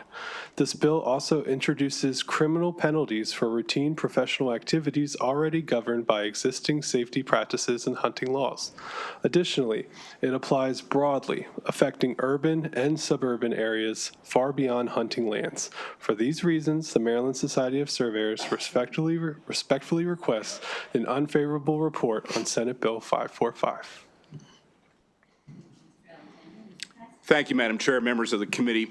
My name is William Kress. I'm here today on behalf of the Maryland Society of Surveyors in opposition to Senate Bill 545. It's worthwhile to actually take a look at the language of the bill. This bill is exceedingly broad. I did hear the sponsor's testimony, and he was kind enough to meet with me, but what failed to be raised during his testimony is this applies to every county, every jurisdiction in the state, regardless of whether there's hunting being done. So every residential property, every commercial property, every industrial property throughout the state. The fact that it's limited to deer season, I learned a lot actually researching this bill. There's actually 47 days of firearm deer season in the state. There are 5 different seasons. So there's 47 different days. In effect, this bill would make those periods of time unavailable for land surveyors. The fiscal note indicates that Maryland Department of Transportation would estimate 40,000 certified letters going out to comply with the bill. The fact of the matter is the land surveyors do provide notice. Unfortunately, oftentimes they have to go to adjoining properties. So if you're doing one property, you might actually have 3 or 4 properties involved where they're going to have to step over the line. They have to find markers and monuments. And Maryland recognizes that and actually provides immunity to civil trespass and criminal trespass if they're performing professional land surveying duties. They do that because it's important that the land surveyors can conduct their business for things like infrastructure, transportation projects, closing the home loans, and that sort of thing. So we're very concerned about the bill. It is far-reaching and widespread. And I would close, I think it was testimony was provided earlier, there's a criminal penalty of 6 months, $500, a $5,000 fine on the civil side, so it's significant. Thank you. Are there questions for the opponents of the bill? I'll ask, Mr. Kress. The sponsor of the bill indicated 2 weeks plus 3 days. Yeah. You seem to indicate it was significantly longer than that. Could you just clarify, please? Yeah, so there are 5 different seasons. October 16th to 18th is early muzzleloader. October 20th to 25 is antlerless muzzleloader. November 15th to 16th, junior deer hunt. I could go on, but there are several more. A whole bunch? Yeah, a whole bunch. And that would delay surveying, therefore delay projects, and as Mr. Alexander. Okay, that's helpful. Senator Croza? Thanks, Madam Vice Chair. Mr. Kress, you had mentioned the broad scope of the bill, meaning statewide. I didn't know if that meant that you would minimize some of your objections if it was a local bill. So I certainly am sympathetic to what's going on in the counties dealing with the transmission lines. If it was local, obviously, we might take a different view. I think the bill would have to be curtailed. It would have to be tightened up. It would need a lot of work. But it's something we would look at and be happy to work with the sponsor. Thank you. Yep. Seeing no other questions for these witnesses, that completes the hearing on Senate Bill 545. Thank you. Back to the chair. Thank you. Okay, thank you. Let's go to Senator Brooks. Senator Brooks, you've got 4 bills, so do you have a preference on sequence here? Or? We'll just follow these. Okay, Senate Bill 201 is going to be the first bill, and I'm going to call up witnesses that are part of your sponsor panel. We've got David Lapp, our People's Counsel, Brittany Baker, Katie Mettle, Morris Schreim, and we have the chair of the Maryland Public Service Commission, none other than Chair Kumar Barve. One virtual witness will pick up next, but we are going to start with you, Senator Brooks, and then we'll go to your panel, and then we'll take questions. Senator Brooks, we're on Senate Bill 201. Thank you, Chair Feldman, and my committee. For the record, I'm Senator Ben Brooks, representing the 10th Legislative District in Baltimore County. Thank you for the opportunity to testify on Senate Bill 201, Transmission Line Advanced Transmission Technologies. SB 201 focuses on making Maryland transmission planning more efficient and cost-effective by ensuring that applicants for a Certificate of Public Convenience and Necessity, or the CPCN, evaluate modern grid solutions before pursuing new infrastructure. Specifically, the bill requires the CPCN applicant to consider grid enhancement technologies, or GETs, as a part of their planning project, or project planning, I should say. These technologies, such as GETs, as part of the planning, advanced power, such as advanced power flow controls and dynamic line rating, can increase the capacity and performance of existing transmission lines while maintaining reliability and safety standards. New transmission projects are expensive, and those costs ultimately flow to ratepayers. In many cases, GETs can relieve congestion, improve reliability, and increase transfer capacity more quickly and at a lesser cost than building entirely new lines. SB 201 does not mandate the use of a specific technology, nor does it weaken reliability requirements. It simply ensures that CPCN applicants demonstrate that they have evaluated cost-effective, modern alternatives as a part of the application process, giving regulators better information and ratepayers greater protection. As Maryland continues to add generation and manage increasing electricity demand, making better use of existing infrastructure is responsible planning. SB 201 promotes transparency, affordability, and sound decision-making without predetermined outcomes. I respectfully ask for a favorable report on SB 201. Okay, thank you, Senator Brooks. Let's go to the panel. Let's start with the chair of the Public Service Commission. We don't have that honor that often to have him in here, so we're going to start with you, Kumar. You can proceed. Certainly, Mr. Chair. Now that, since the vice chair is not here, I'm going to use acronyms with reckless abandon, explain none of them. So this has to do with ATTs and GETs. So the bill is a great bill. We very much support it. We do have amendments. By the way, I'm joined by Morris Schreim, who's our one of our chief advisors on issues having to do with transmission and distribution. So our amendments are basically technical and somewhat tedious, so I'll just describe to you what they do. First, we ask that the definition of high-performance conductors should be edited to not require conductors to satisfy every condition. So instead of saying the diameter and the weight, similarity, and reduced resistance and increased potential for carrying, we would rather that you say or. That'll make it broader and make it easier to work the bill. Second, we would prefer the more precise definition for a more precise definition for the term storage as a transmission asset, as opposed to, quote, energy storage used as transmission. That definition lines up better with the terminology used by PJM.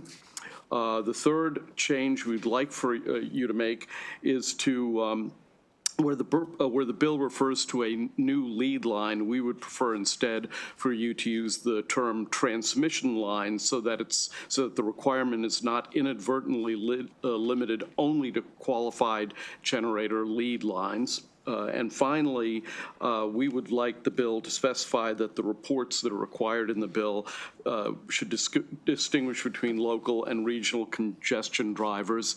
Again, we feel that that's very important for ATTs.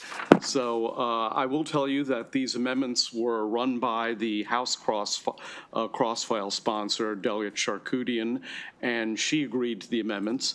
And hopefully the senator will as well, and I'm happy whenever it's appropriate to answer any of your questions. Okay, Mr. Schreiber, are you just here to answer questions? Yes. Okay. Okay, Mr. Lapp, why don't you go next? And we're going to have to put everybody, we still have a lot of work today, so we're going to put you on the 2-minute clock, okay, Mr. Lapp? I'm going to meet it. Good afternoon, Chair Feldman, members of the committee. David Lapp for the Office of People's Counsel here in strong support of Senate Bill 201. This bill aims to drive down the costs of needed updates to the transmission system through the advanced transmission technologies. For context, transmission costs go up while energy costs go up and down over time, transmission costs really just are going up. Transmission costs are included in the supply or commodity rate on customer bills alongside costs associated with wholesale energy capacity and related services. Transmission costs have been on a steady and accelerated march upward since 2015, more than doubling from roughly $9 per megawatt hour in 2015 to roughly $18.50 per megawatt hour in 2025. And that can easily be missed because they are generally not a line item on customer bills. Like distribution investments, utility transmission investments, once approved, are locked into rates and bills for decades into the future. They grow a utility's rate base on which it earns profits. Exelon is projecting that BGE and Pepco will both spend $1 billion per year on transmission in 2026 and 2027, and Pepco will spend more than $1 billion in 2028. Transmission rates are set at the federal level by the Federal Energy Regulatory Commission, so there are limits to how much the state can affect those costs. SB 201 takes these jurisdictional issues into account and requires state-level reporting that we think will help to encourage the incorporation of these advanced technologies and other alternatives into transmission planning. We ask for a favorable report. Thank you. Okay, thank you, Mr. Lapp. Ms. Baker, why don't you go next? Hello, Chair Feldman, members of the committee. I'm Brittany Baker, Maryland Director of Chesapeake Climate Action Network, and we're in favor of SB 201.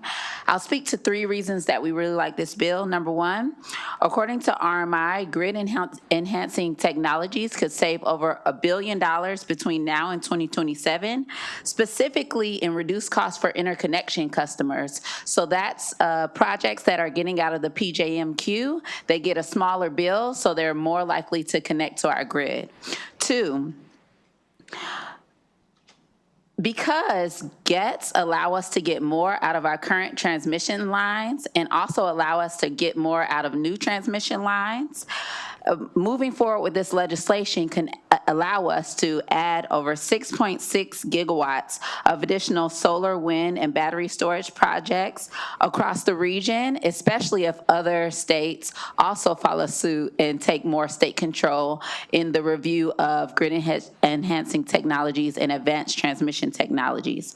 Last but not least, we all know that one of the main drivers of increased utility costs is utilities going up in their capital expenditures, whether that's on the distribution side or the supply side. And so this gives the committee, advocates like me, more ability to make sure that they're using those capital expenditures wisely and not overcharging ratepayers for no reason. And those are three of the reasons that I robustly support this bill. Thank you. Okay, Ms. Meadow, you're playing cleanup. Thank you. My name is Katie Meadow with Advanced Energy United, and it's a bit early in the afternoon for me to say this, but me too. If we want to make energy as affordable as humanly possible in the state of Maryland, then we should pass this bill. Thank you. Okay, thank you. Questions for Senator Brooks or the panel? Seeing none, that concludes Bill here. Chair? Yes. I'd like to say that we do have clarifying amendments to address the concerns of both the utility company and. We have, the committee council has all those amendments? Okay, yeah. We're good? Okay, yes, and the PSC. Thanks. Okay, that concludes Bill here on Senate Bill 201. Next up, Senator Brooks, why don't you stay there? We're going to move to Senate Bill 265. And I'm looking at Josh Feldmark, John Miller as your two sponsor panelists. And then we do have testimony from Mako as well. I don't know if Dom is here, but he did sign up. In any event, Senator Brooks, we're on 265, and then we'll hear from our two sponsor panelist witnesses, okay? Okay, thank you, Chair Feldman, Vice Chair Kagan, and members of my great committee. Thank you for allowing me to present Senate Bill 265, which makes a targeted clarification to Maryland Community Solar Program by removing the adjacent parcels restriction. For the record, I'm Senator Ben Brooks, representing the 10th Legislative District in Baltimore County. Under current law, community solar projects that are located on adjacent parcels can be treated as a single project for purposes of program eligibility and capacity limits. That structure can unintentionally prevent otherwise compliant projects from moving forward, simply because they share a property line. Senate Bill 265 removes that barrier so that the adjacent parcel not only no longer automatically combine or disqualifies due to proximity alone. This change does not expand the overall program cap. It does not weaken environmental review, and it does not override local zoning.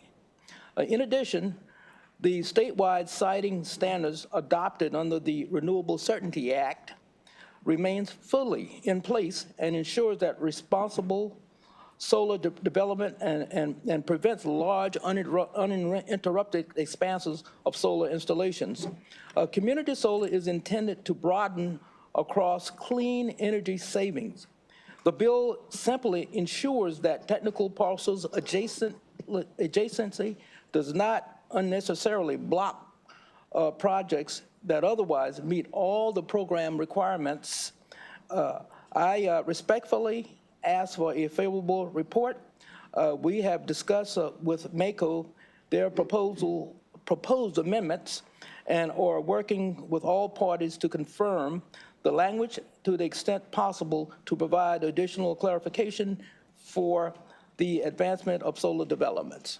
Now I'll turn it over to my two panel guests. Yeah, actually, since you just invoked Mako, Dom, I saw you walking. Why don't you just come up, because you're the only other witness on the bill, and you can weigh in at the end of these other additions. Yeah.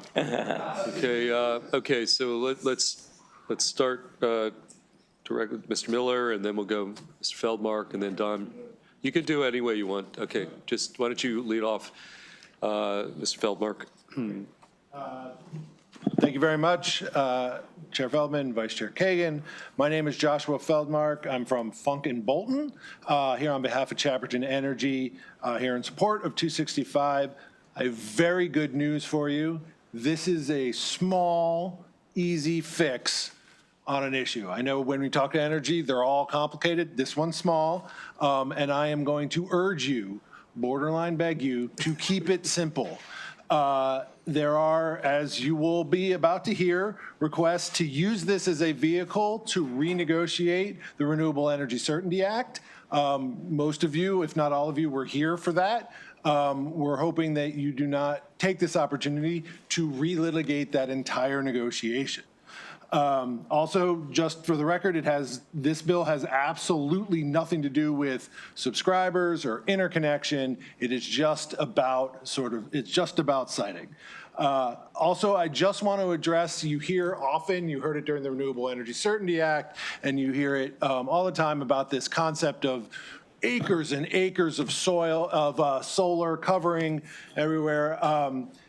In those discussions, usually the projects that they're referring to almost always are utility scale solar projects. Now, I want to say, if we want to have a debate and a discussion about utility scale solar and where it belongs, let's have that debate. And I think that utility scale solar presents a very strong case. However, this bill has absolutely nothing to do with utility scale solar.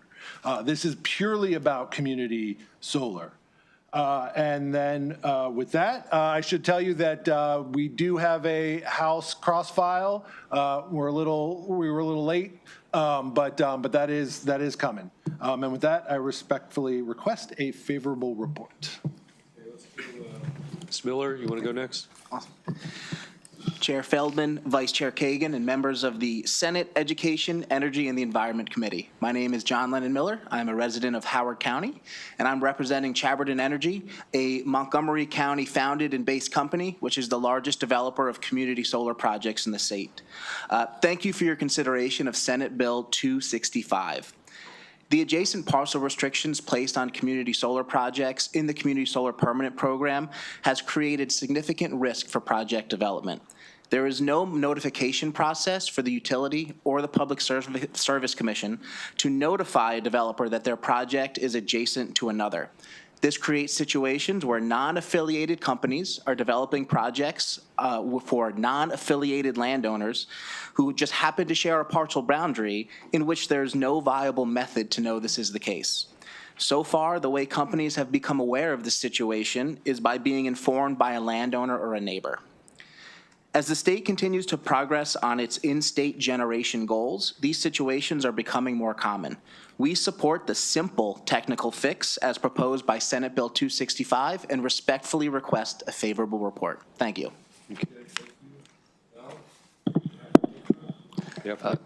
Mr. Chair, members of the committee, Don Butchko with the Maryland Association of Counties, here in favorable with amendments on Senate Bill 265. I think we can all realize that the regulatory landscape for solar has changed dramatically since the initial implementation of the community solar program. MACO has a number of amendments. We are working very closely with Senator Brooks. One that I will bring to your attention right now. Last year in the Renewable Energy Certainty Act, we did limit where solar can go in Tier 1 and Tier 2 growth areas. These are important because these are where housing is going. This is where we're building the infrastructure to develop. Currently, those same guardrails are not in place for community solar, and there are a number of communities right now where we're seeing solar, community solar and housing start to compete. And so one of our amendments just wants to address that competition. There's some others in our testimony. I'll reference our written remarks, and as I said, we're working with the senator, and we urge a favorable report with amendments. Thank you. Okay, questions for Senator Brooks or the panel?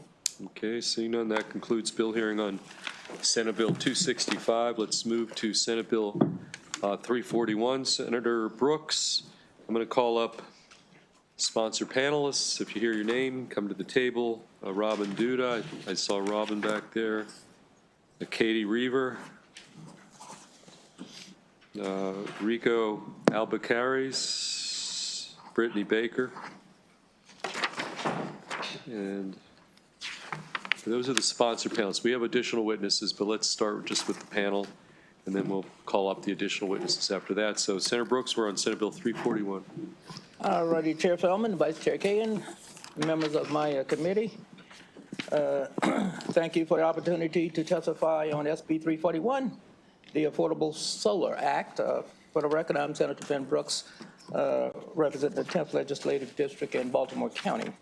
Maryland enacted the Brighter Tomorrow Act in 2024, a short-term bridge to ensure continued investment in rooftop and community solar, with a commitment to legislate a long-term fix within a few years. With the Brighter Tomorrow Act set to expire in 2028, and the federal policy changes that harm renewable energy, Maryland must enact new incentives to sustain investment in solar energy, meet growing demand, and stay on track toward its clean energy goals. SB 341 phases out the current one-size-fits-all solar subsidy program and creates new subsidies tailored to different segments of solar industry, increasing value for ratepayers without increasing costs. The bill aims to add 4,000 megawatts of new generation capacity by 2035, using the new incentives affordably expanding Maryland energy supply. The bill also authorizes balcony solar, small solar units that can be plugged into a wall and offset about 1,200 watts of electricity usage. Balcony solar units expand across to affordably solar energy for renters and for households unable to install rooftop systems, and this was recently authorized in Utah. Solar energy is the most affordable form of energy and the quickest to deploy. In light of Maryland's energy challenges, streamlining our state solar incentives is a practical and forward-looking step to expand reliable cost energy for Marylanders. Amendments is forthcoming to address the concerns of the PSC. Further, I am aware that representatives of commercial rooftop solar are here to testify in support with amendments. There are many important advantages to commercial rooftop, and it's neither my intent or my desire to do anything which would jeopardize the future of commercial rooftop in Maryland. I look forward to working with the good folks from Solar Landscape and to come up with legislation that works for everyone. This is in response to, this is in response to some of the comments I've gotten from the folks who had some concerns about the rooftop solar. So now I'll turn it over to my panel. Okay, let's, Mr. Duda, why don't you start, and then we'll just go down the table, okay? Thank you, Mr. Chair, Madam Vice Chair. For the record, Robin Dutta, the Executive Director of the Chesapeake Solar and Storage Association, and very happy to be up here urging a favorable report on SB 341, the Affordable Solar Act. As Senator Brooks said, this is the culmination of multiple years' work, starting with the Brighter Tomorrow Act, getting a bridge in place, and then, of course, we want to make sure it's not a bridge to nowhere, it's a bridge to somewhere. It's a bridge where there's fewer ratepayer dollars that can be used to help deploy solar and help make sure that more solar can come online in the state of Maryland, which is exactly the kind of energy that we need, because when high demand is taking place, peak demand, it's during the day. Luckily, solar does very well during the day, and we can help to relieve congestion, transmission congestion, distribution congestion, peak periods, offset demand, pair with battery storage, and do so in a way that can be done more affordably on the front end, and the benefits and the outcomes that we are able to provide also can create savings that are then socialized to all Maryland ratepayers. I'm able to come here and say there's a fairly broad consensus around the Affordable Solar Act and support. Our work wasn't just working with Senator Brooks and others on what a new permanent program for solar incentives could look like. It was also a lot of work that we did with our members who represent, who are part of the residential solar, who are part of commercial, community solar, utility scale. We're able to do all of that. And so with that, we're able to, find something that works for, pretty much every market segment, because one size doesn't fit all. These industries have all gotten to be a little more disparate, a little more complicated, and so it's important that the Public Service Commission can do the necessary work on the front end in order to create the best program, make sure that every type of solar gets the support that it needs. And Maryland's not the latest or not the first to do this. This is a national trend which Maryland can be, the latest to join in. And so Rob, we urge a favorable report. I apologize. I know it's Dutta, not Duda, and so my apologies. I'm not going to make that mistake again. No worries. Okay, let's go to the next witness. Sorry. Thank you, Mr. Chairman, Madam Chair, and members of the EEE Committee. Thank you, Senator Brooks, for bringing this bill. For the record, my name is Rico Albuquerque. You said my name correctly, Mr. Chairman, and that rarely happens, so kudos to you. I'm with IBW Local 24, and we represent more than 3,000 members from Frederick to Ocean City. I'm here to speak in favor of SB 341 for a lot of the reasons that Mr. Dutta and Senator Brooks already mentioned. But I will say, in the Brighter Tomorrow, there were good labor standards passed for solar projects. And we've since learned that the way the bill was written, hard to enforce those labor standards. And so SB 341, the Affordable Solar Act, not only creates all the positive momentum in the solar industry that the gentleman already said, but it also closes the loop on some of those enforcement issues that we've found with Brighter Tomorrow. We want to build more clean energy projects in this state. My members want to do it. We are excited to do it, and for that reason, we are urging a favorable report on SB 341. Thank you. Okay, let's. Okay.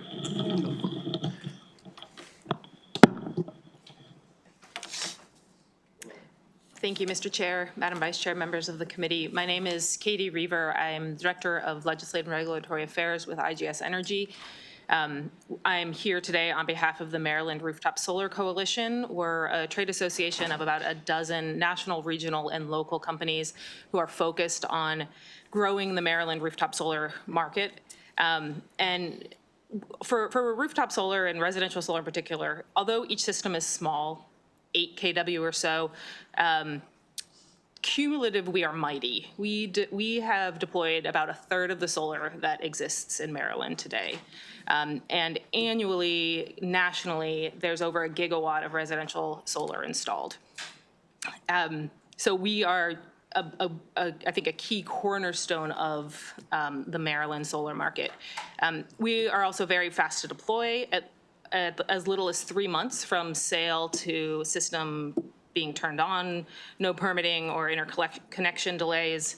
And in the age of increased electricity consumption and strain on the distribution grid, we generate electricity right where it's needed and used. And then also combined with storage, we can provide even greater benefits to the grid.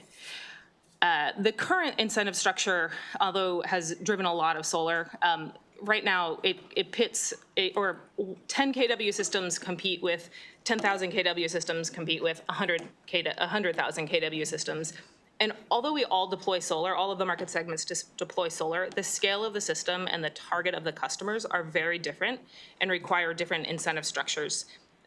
The residential, much more akin to HVAC, home improvement, community solar, much more akin to like a large commercial real estate development type company, and then utility scale is even larger and even longer timescales. And the Affordable Solar Act really takes Maryland in the right direction by differentiating the market segments, the incentives to be based on the needs of the market segments. Okay, thank you, Ms. Baker. Hello, Chair Feldman, Vice Chair Kagan, members of the committee. Again, I'm Brittany Baker, Maryland Director of Chesapeake Climate Action Network, and this is our top priority for the year for 3 reasons. Number one, high bills are driven by increased costs on the distribution side of the utility bill, mismanagement of the PJM capacity market auction, increased transmission costs, and then also costs that we're seeing due to data centers and data center forecasts. Clean energy is a solution because it puts downward pressure on rates by lowering the supply costs on your bill. Solar energy, especially when paired with battery storage, is the cheapest electrons you can put on the grid. So we're excited that this bill, it sets a long-term vision for Maryland's solar program. In comparison, right now, Texas grid creates 43% of energy from natural gas. Well, how much do they derive from wind and solar? 40%. It's catching up. And that's because they have a long-term commitment to advancing those technologies. In fact, from 2004 to 2005, they doubled the amount of solar energy that was being added to their grid.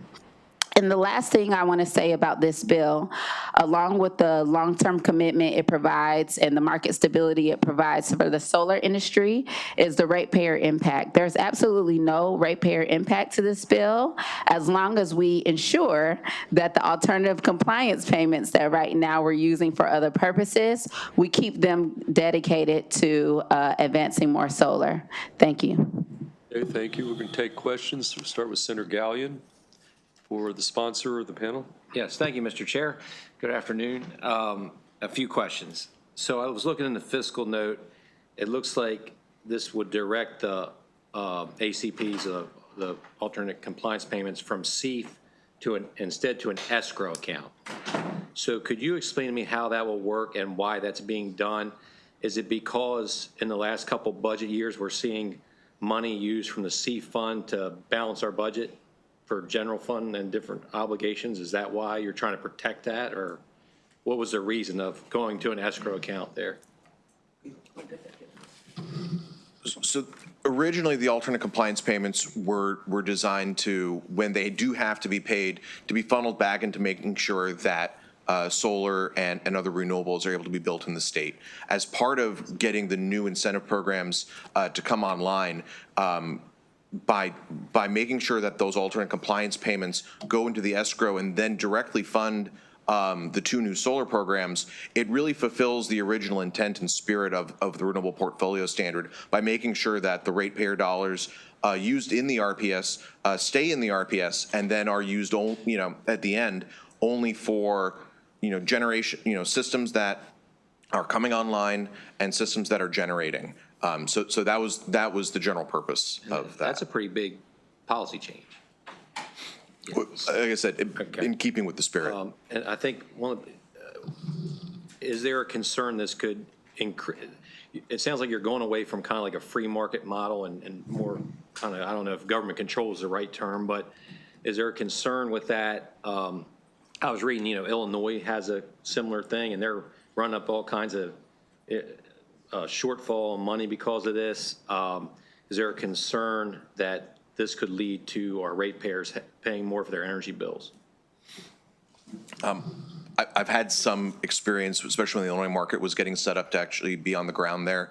I know Illinois has a different kind of funding source and structure than other states.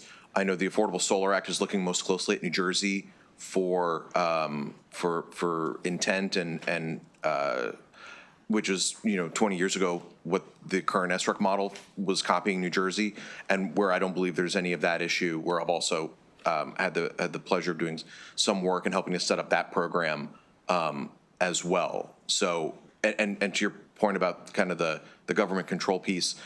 By having the PSC do this front-end study, it does help to make sure that different types of solar have the right kind of incentive calibration. I think that creates a much more effective and efficient program once the dollars start flowing. Okay, can I ask one more brief question? So I'm pretty familiar with geothermal renewable energy credits. I don't have solar, I have geothermal, and I am able to use like a broker that helps me through this, and money shows up in my account every quarter for those GREC payments. So I guess solar's pretty similar. How would this change that dynamic as far as solar goes with the SRECs? I'm assuming you have those same kind of I might be using the wrong term saying broker, but I have someone that they take care of the paperwork, they get a fee, and money shows up in my account, and it's pretty hassle-free, and I really like it. Will this change that for SREC customers? In a lot of ways, no. Your system, if let's say you got solar to augment your geothermal, and you were to get into this program, you would still be generating an SREC. In this case, it's a different program, so it would be called an SREC 2. There'd be the old SREC 1, and you would still be generating for every megawatt hour. You'd still earn an SREC instead of I think broker's not an inaccurate term because it's more of a market commodity today.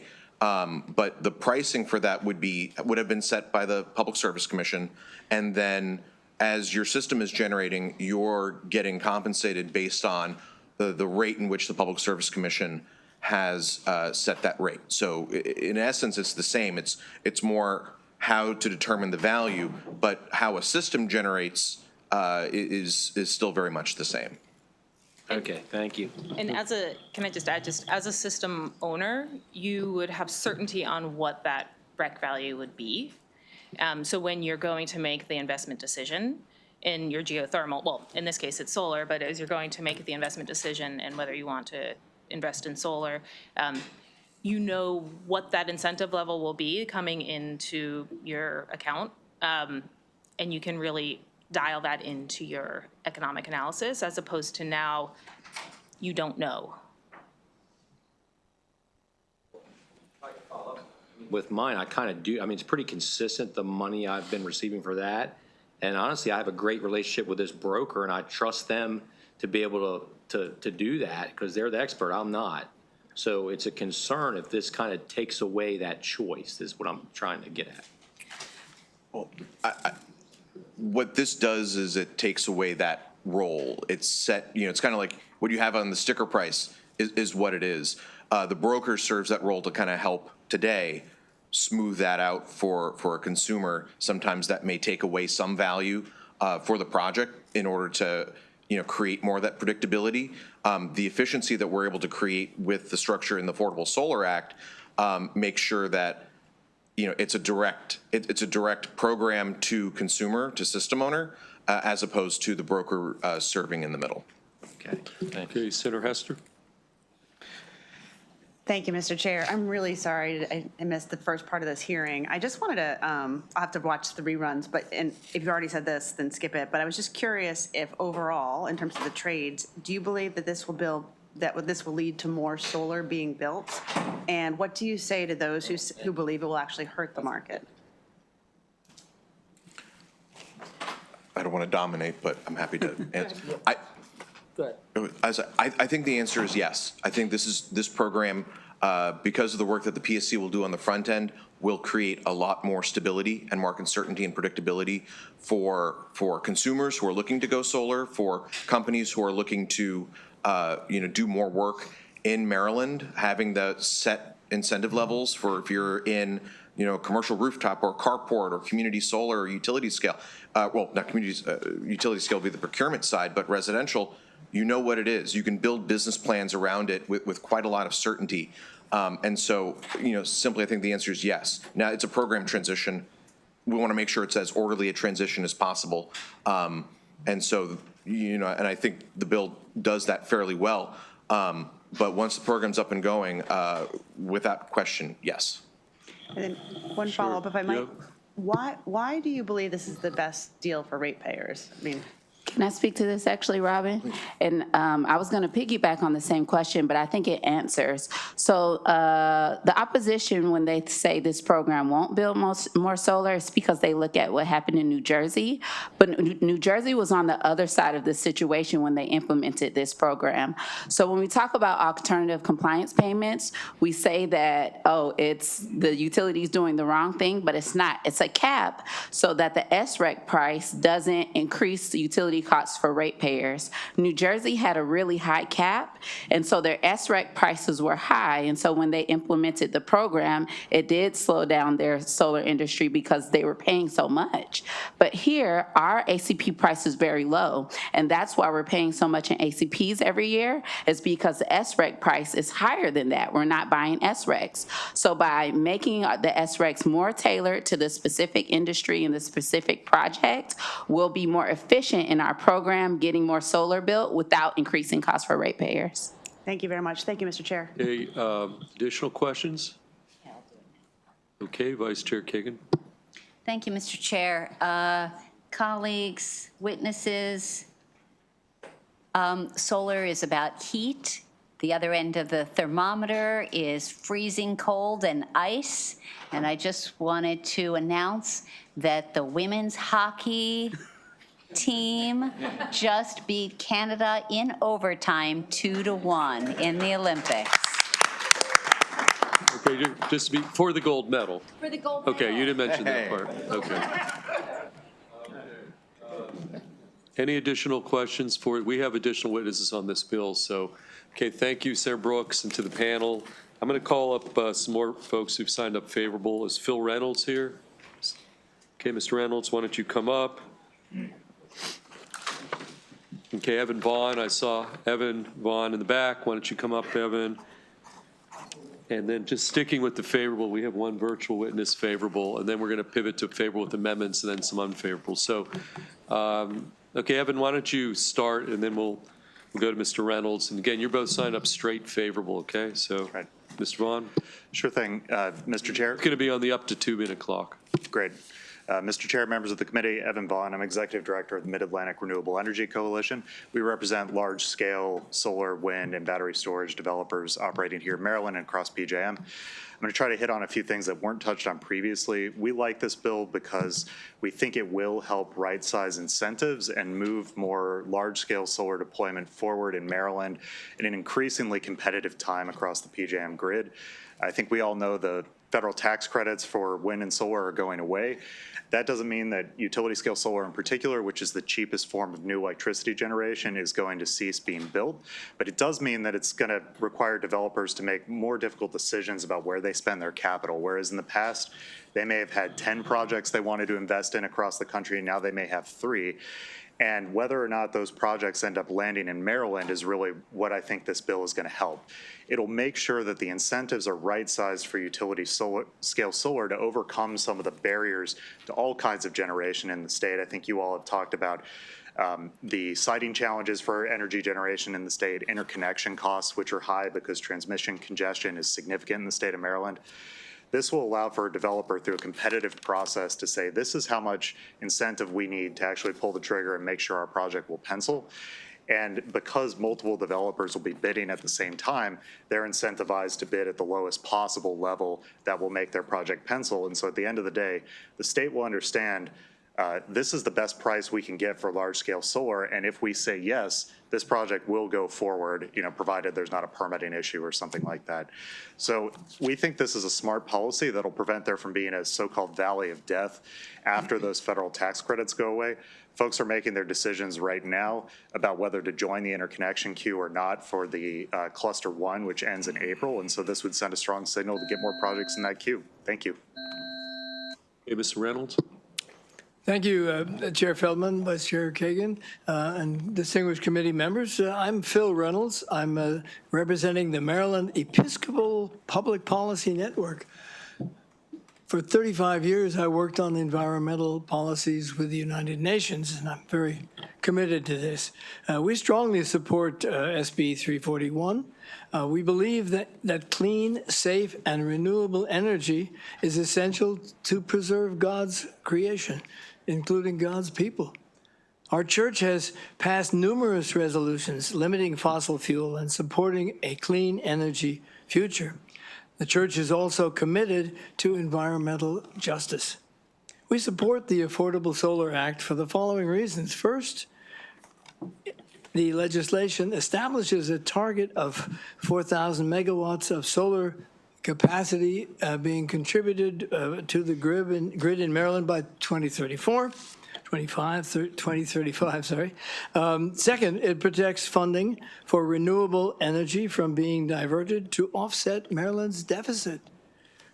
Third, it extends access to incentives for affordable renewable energy to renters by adding solar renewable energy credits for portable solar energy generating systems, often referred to as by balcony solar.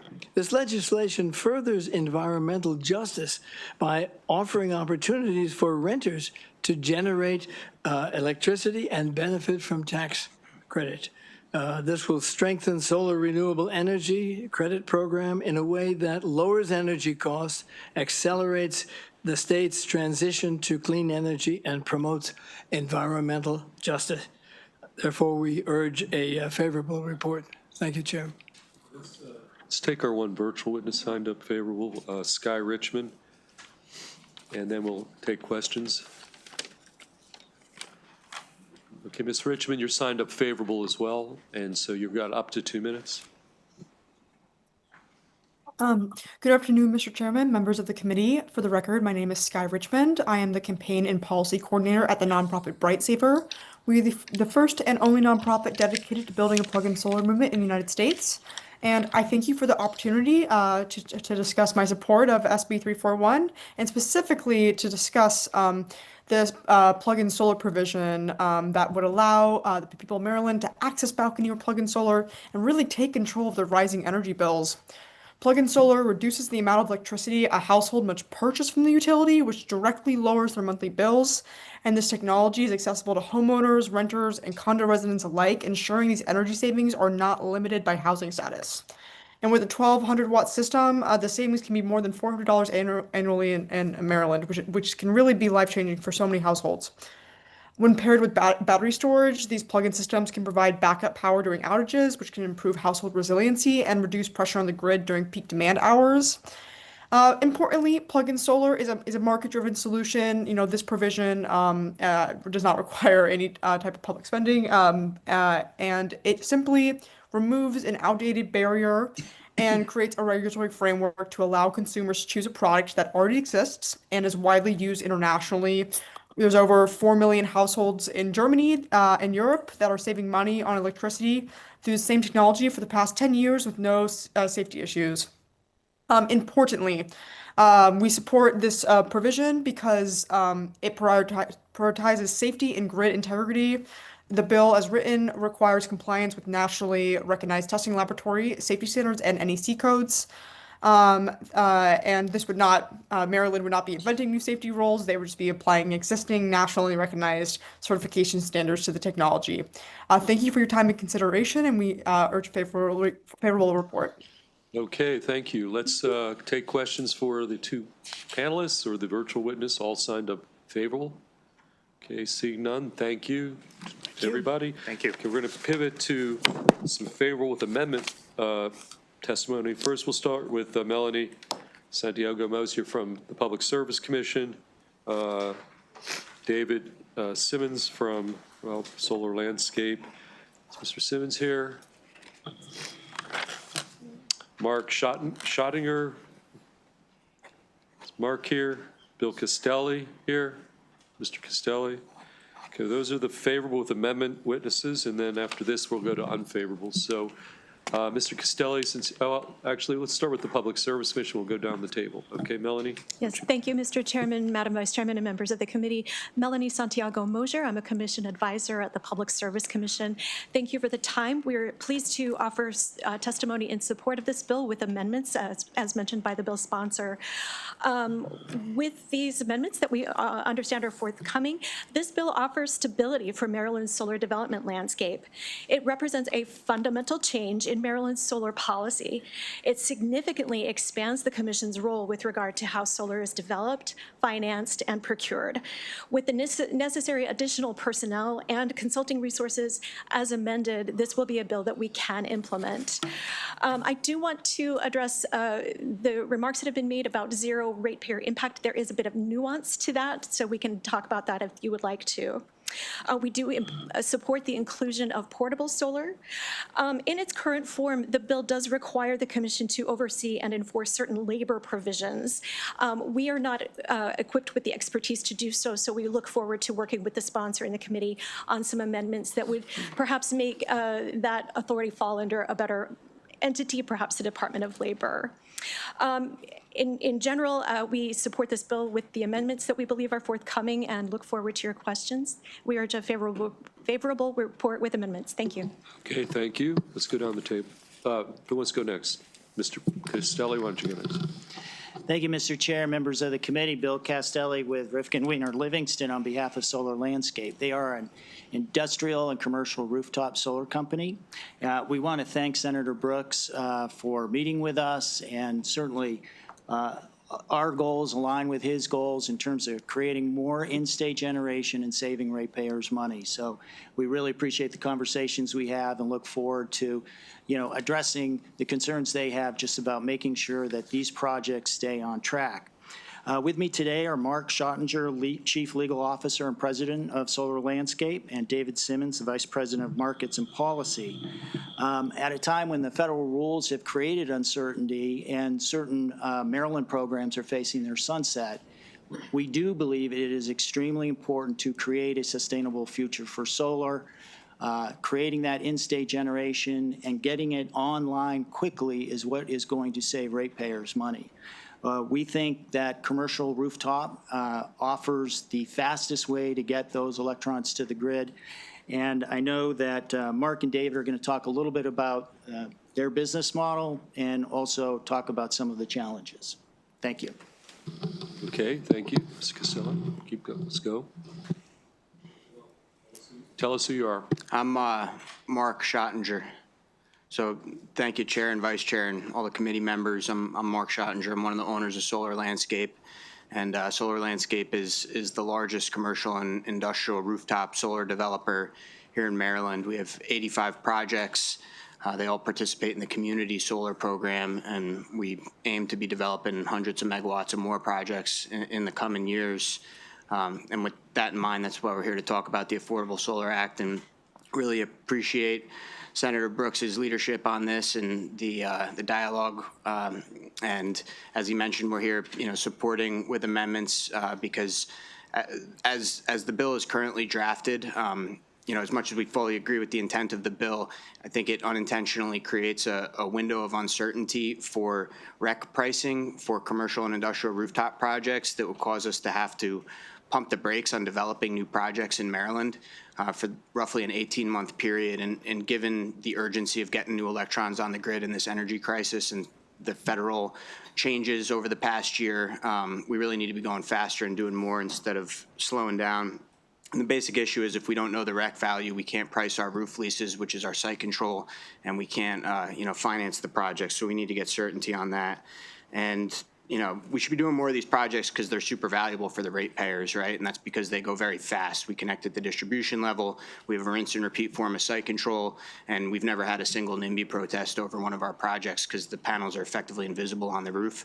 And the Brattle Group, which is a utility consultant, recently put a dollar value on sort of the speed at which we can do these projects and said Maryland ratepayers could save $300 million above and beyond the community solar ratepayer savings if we did more of these projects. And the General Assembly recognized the unique value of these projects as well in the Brighter Tomorrow Act. So we want to just continue with that theme of trying to do more of these projects. Thank you.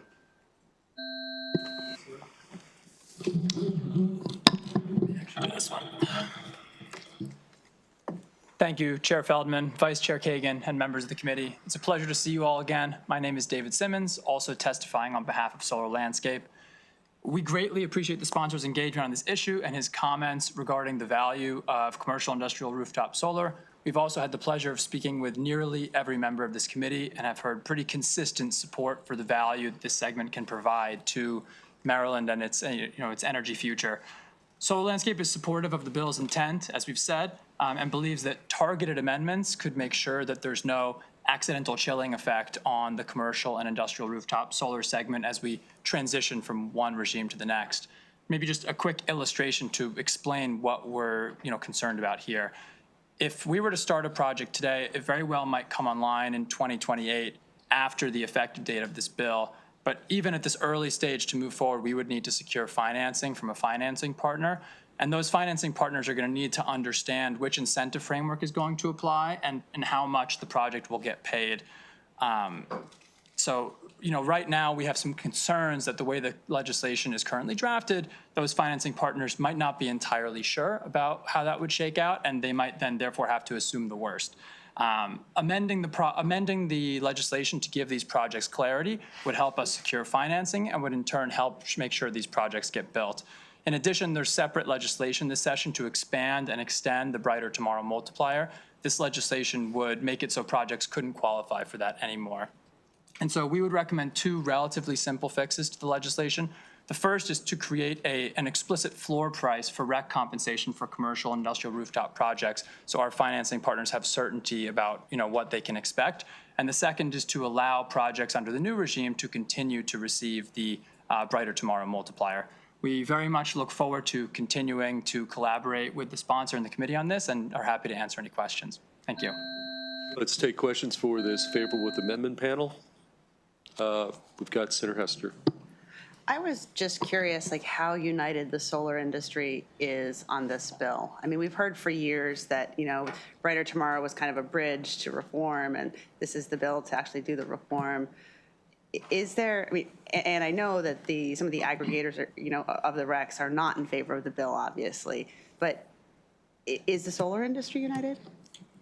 I think, as we said before, we are in favor of the intent of the bill. I think it is admirable to, move to a new, more stable system where there's, more predictable cash flows, and also where different segments of the market are perhaps treated differently in an understanding and a recognition of the fact that some of the other speakers have spoken about, that there are different considerations for the different parts of the segment.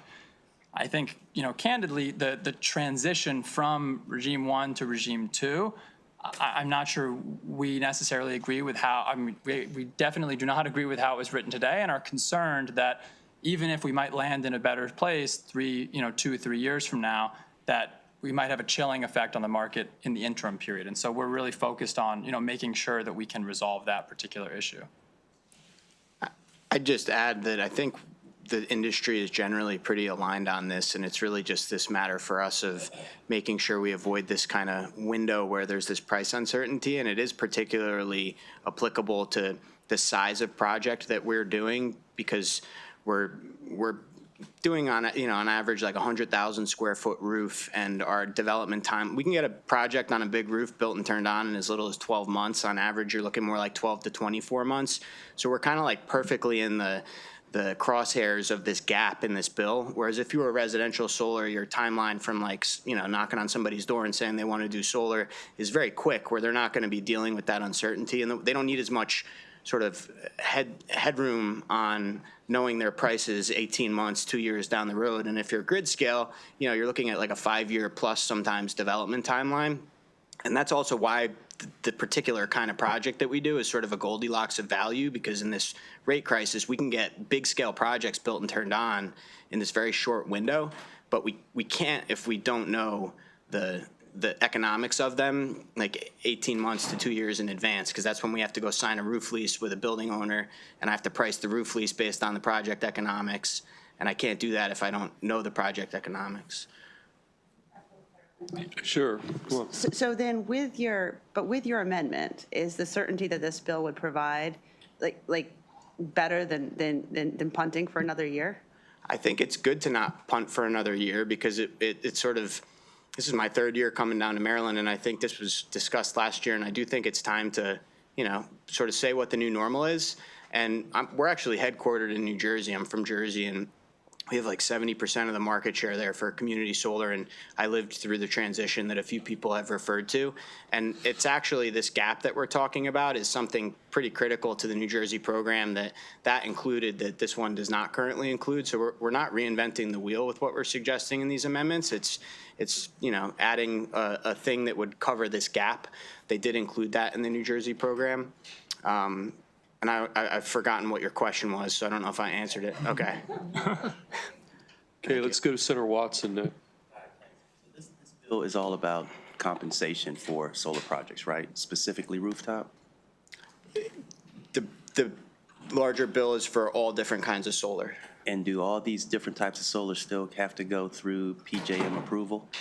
No, that's a very good question. So basically, projects that connect at the distribution level don't have to go through PJM approval. So all of our projects, we're connecting at the distribution grid, and we're not dealing with that 5-year interconnection delay at the PJM. So if you're a bigger like utility scale project, you're looking at a transmission interconnection, and that's can be a 5-year waiting time.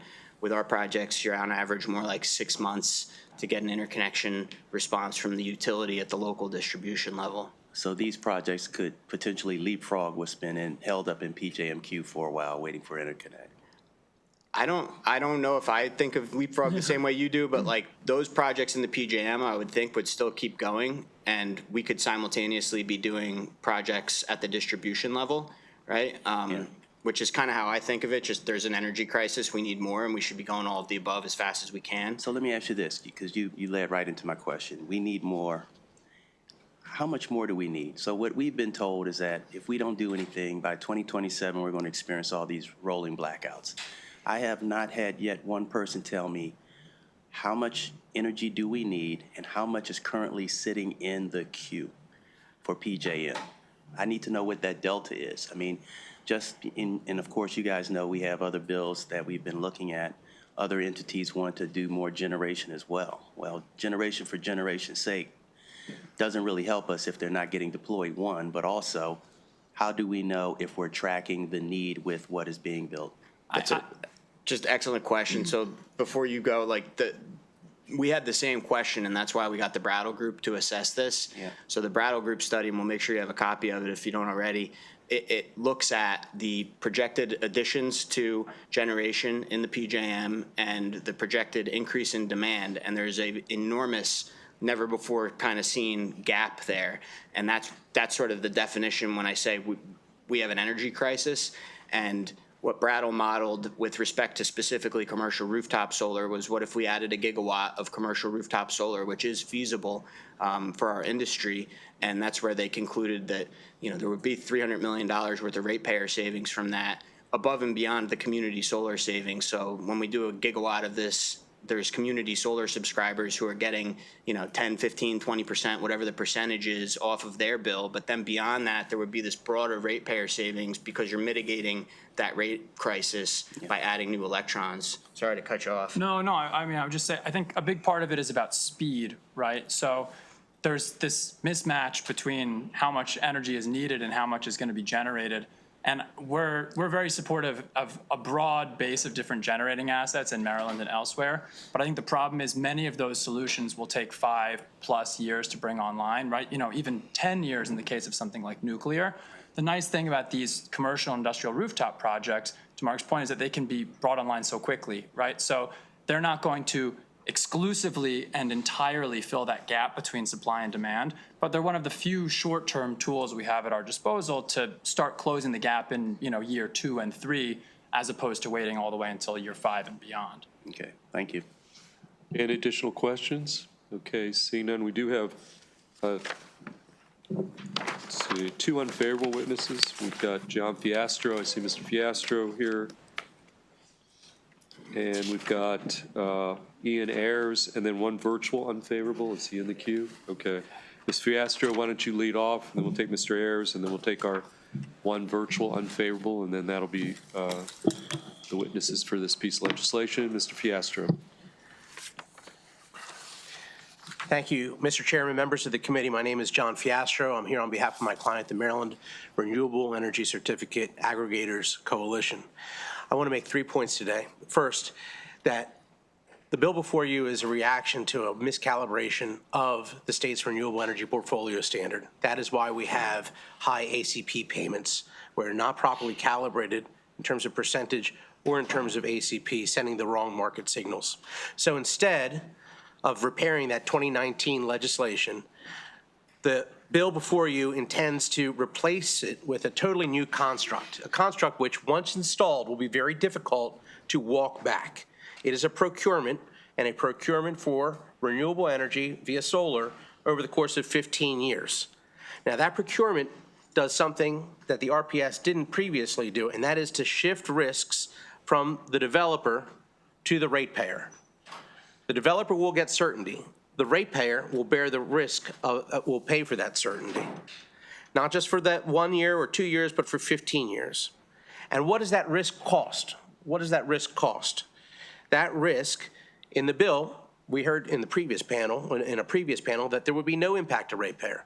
But the bill admits that there will be an impact to ratepayer because it caps the risk to 5% of a residential bill. Well, the average residential bill in Maryland is $165 a month. So the cap on just one part of the 4,000 megawatts contemplated in the bill, only half of that, 5% a month would be $8 a month or close to $100 a year. Now, the actual procurement that takes place at the Public Service Commission, the bill does not speak to a residential ratepayer impact cap on that. So that is an unknown set. It could be higher. That's something that this committee should consider as we look over the cost of implementation of Senate Bill 341. We ask for an unfavorable report. Members of the committee, Mr. Chairman. Mr. Ayers. Thank you, committee. My name is Ian Ayers. I'm president of RecMint. We work directly with more than 1,500 Maryland households and small businesses that have invested their own money in rooftop solar. Ultimately, we streamline the REC selling process for them. We share the goal of this bill, getting more clean energy built in Maryland while keeping costs affordable.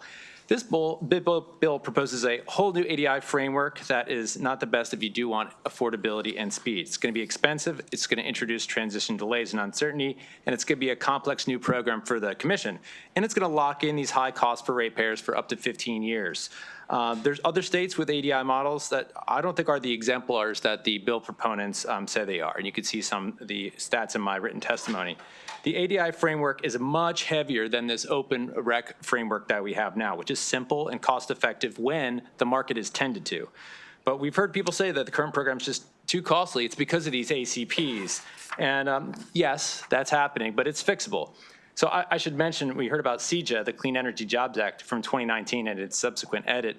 They ramped up targets way too fast, especially solar to from 6.5 to 14.5 in 2030. It's too aggressive. At the time, everybody thought this was a home run, but bam, then we have reality hits. We had COVID, panel import problems and tariffs, and then the infamous logjam at PJM, which is now just starting to loosen.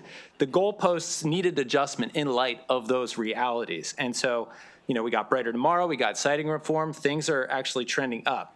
We support getting the idea of the commission being involved and have it help keep the open market RPS program in balance. Why don't we give the commission a biannual edit on the key parameters, adjust the targets, relax the ramp up to 14.5%. It's okay to like move goalposts when we have, you know, serious things happen in real life here, and give them the ability to adjust the ACP to an appropriate ceiling based on market data. But sure, maybe the ACP, the market's a little sick, we could fix it. So let's let market-based pricing discipline work long-term and fix what we have. We urge an unfavorable report on 345. Thank you. Okay, let's get our virtual unfavorable witness in. Okay, we got him. Okay, Caleb Einwechter, Mr. Einwechter, nice to see you. You've got up to 2 minutes and you're signed up unfavorable. Good afternoon. Thank you, Mr. Chairman, Madam Vice Chair, and members of the EEE Committee. My name is Caleb Einwechter. I'm manager for renewables at SREC Trade. We're an SREC aggregator. We manage over 24,000 solar assets in Maryland and work directly with more than 40 solar installation companies. Thank you for the opportunity to testify virtually in opposition to SB 341 today.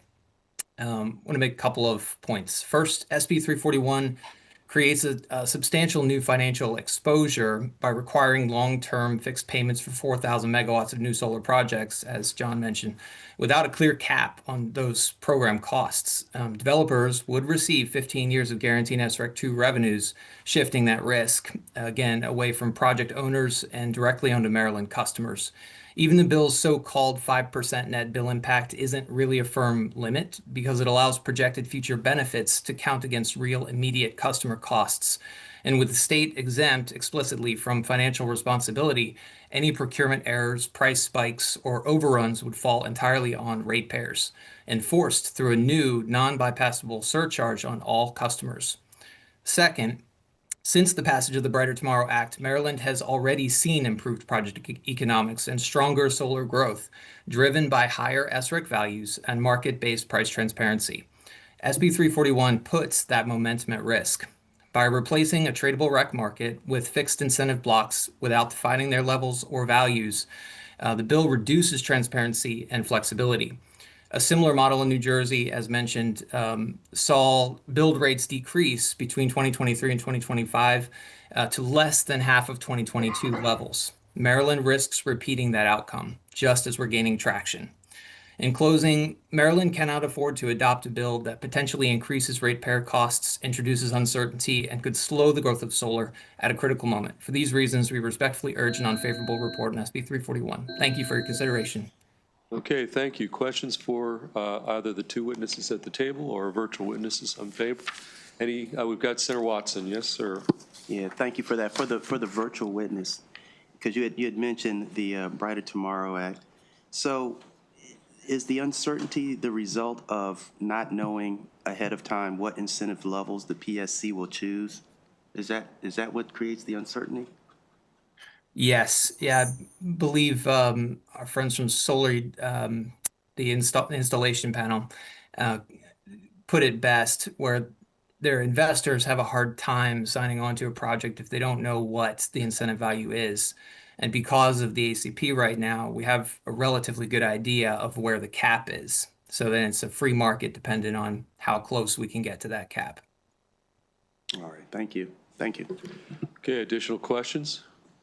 Okay, seeing none, that concludes the bill hearing on Senate Bill 341. And Senator Brooks, we're going to go to your fourth of four bills, Senate Bill 429. I'm going to call up Jamie DeMarco, Rico Albuquerques, and Evan Vaughn will be the witnesses on this bill. Senate Bill 429.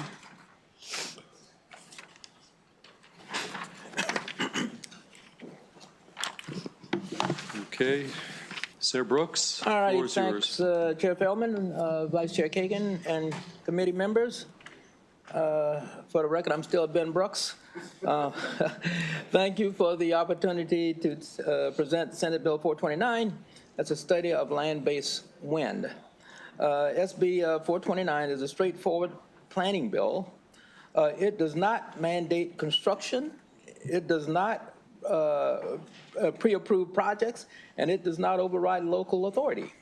It simply directs the Maryland Energy Administration to study the potential for land-based wind in our state and report back with data.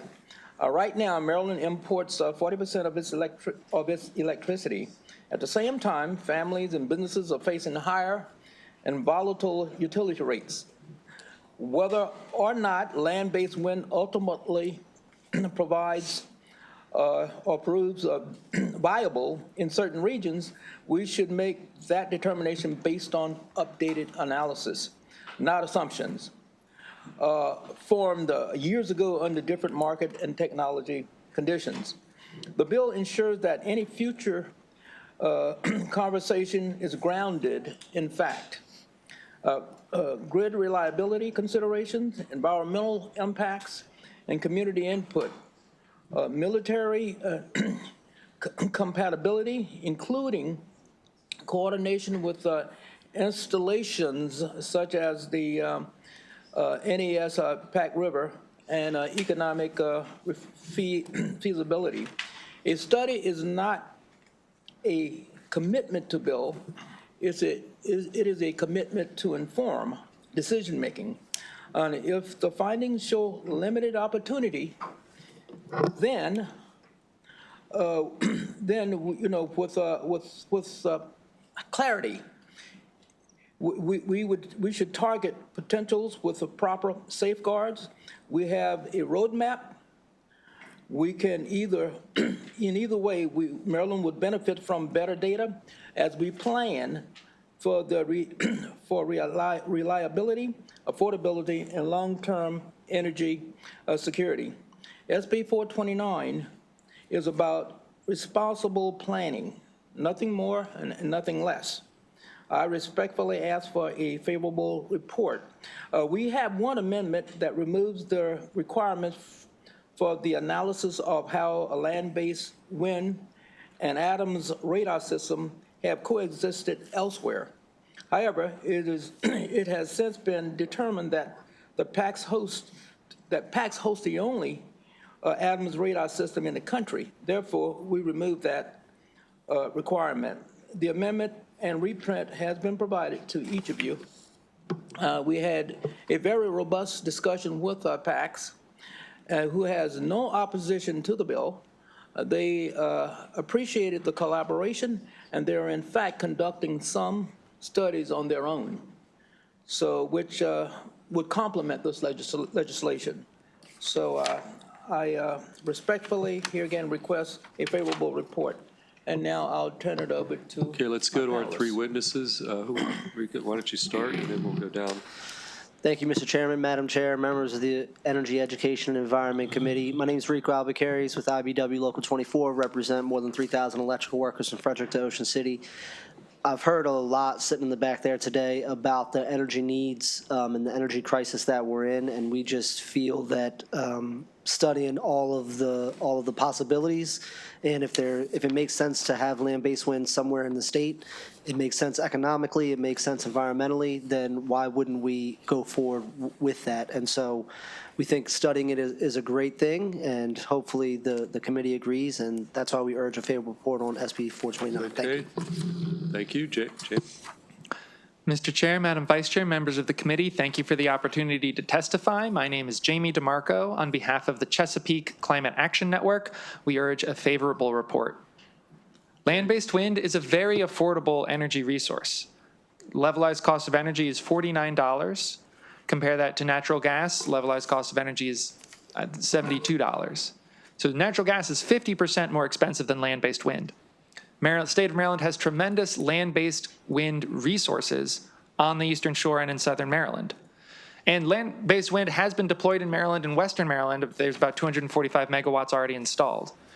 But no developers are even looking at the Eastern Shore of Maryland, despite there being a good resource there. Because 13 years ago, Maryland made clear that we were closed to their business and that we didn't want them. This study is our hope to be a first step towards rebuilding that relationship and inviting that industry back to our state to provide reliable, low-cost, clean energy generated here in state with good quality, family-sustaining jobs. The bill simply requires MEA with the sponsor's amendment. All it does is requires MEA to study where in Maryland we can build land-based wind and how much potential we have so that we can make informed decisions going forward about whether to deploy this resource. In the same way that BOEM looks at the offshore wind and says, where can we build, takes all the stakeholders involved, listens to people and identifies locations, MEA could potentially bring people to the table, study where the resource is, where other land uses are, and where good spots for land-based wind would be, and let us know how robust this resource is. Thank you, and we urge a favorable report. Okay, thank you, Mr. Vaughn. Thank you, Mr. Chair, members of the committee. Evan Vaughn with the Mid-Atlantic Renewable Energy Coalition. To echo a few things, I also want to thank Senator Brooks for introducing this bill. He said assumptions are one of the questions as to why we're reintroducing this concept of land-based wind. And that's right. I mean, developers ultimately work on assumptions as well, and they've created an assumption based on what happened 13 years ago that they shouldn't look in Maryland for development opportunities for land-based wind. So we think that this bill would send a helpful signal to those developers to at least take another look at the state. Given that there is new technology, land-based wind turbines have evolved dramatically over the last 10 years. They're much more powerful than they used to be. You need fewer of them to produce the same amount of electricity. And the effective load carrying capacity, LCC, for wind is quite high relative to other resources. And that's because it produces well, wind does at night, in the wintertime in particular, which is what PJM is telling us we need. So it feels like as we're looking for all the generation options out there, it's worth another look at land-based wind. As other folks have said, it doesn't mean we have to build. It doesn't mean we're going to overrule military concerns, airspace concerns. It just means we're going to take another look. And I think it's well timed to do that. The last thing I'll say is that even though we do need these higher capacity resources, the biggest single cost increase for Maryland ratepayers from wholesale prices is on the energy side, actually not the capacity side. And so by having land-based wind providing zero fuel cost energy like solar, it helps to bring that wholesale fuel cost, energy cost down. So with that, I appreciate your time and happy to answer any questions. Hey, any questions? Senator Gallion. Thank you, Mr. Chair. Mr. DeMarco, you mentioned some kind of price, I think, to build maybe. Can you tell me, because I'm not familiar with the land wind at all, is it more or less expensive to build than offshore wind? Land-based wind is definitely more affordable to build than offshore wind at this point. It's just been deployed more. It's farther along its supply chain in the United States. And plus, wouldn't be killing the whales. So, good. Thank you. Any additional questions? Okay, seeing none, that concludes bill hearing on Senate Bill 429. Let's go. We've got two last bills from Senator Jennings and Rachel Ullman. Rachel, you're here on behalf of Senator Jennings. Start with Senate Bill 580. You're the lone witness. signed up. And so, Ms. Allman, welcome. And Thank you you. can start on Senate Bill 580. Great. Good afternoon, Chair Feldman and members of the EEE Committee. My name is Rachel Ullman. I'm the Legislative Director for Senator Jennings. I'll be presenting Senate Bill 580, State Government Walk-in Service Requirements, on his behalf. Senate Bill 580 seeks to ensure that Marylanders have predictable, reliable in-person access to state agencies, offices, and services. In light of widespread adoption of appointment-only or remote models during the pandemic, this bill provides a framework to restore open government access while maintaining modern efficiencies. We also have an amendment that added the Office of the Comptroller to the bill's scope, ensuring consistent access across key executive functions. There are examples of state agencies that have not returned to routine walk-in public access, even for basic transactions. Some examples are the Veteran Affairs Service Offices is appointment only, Department of Aging, scheduled access only, Maryland State Police Licensing Division, no walk-in counter, insurance admin, archives, et cetera, are largely remote.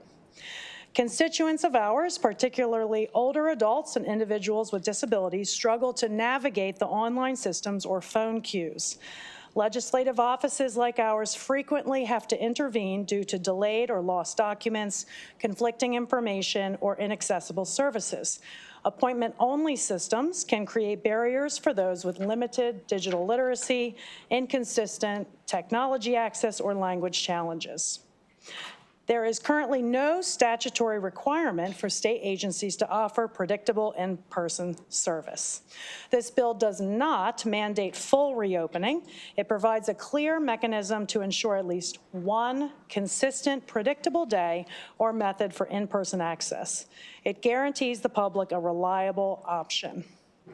We believe this is a measured, practical approach to restoring public trust and accessibility. The Veterans Caucus is in favor of the bill, and I want to read an example from the testimony of the Marine Trade Association, a favorable testimony. They said that one of their members who runs a boat dealership has had difficulty obtaining registration of boats taken in trade during recent visits to his local DNR office. Having to wait several weeks to receive the registration in the mail has delayed opportunities to resell the vessels and created an administrative expense to track the paperwork. This is very similar to a call we received just this week, a call that we receive very often.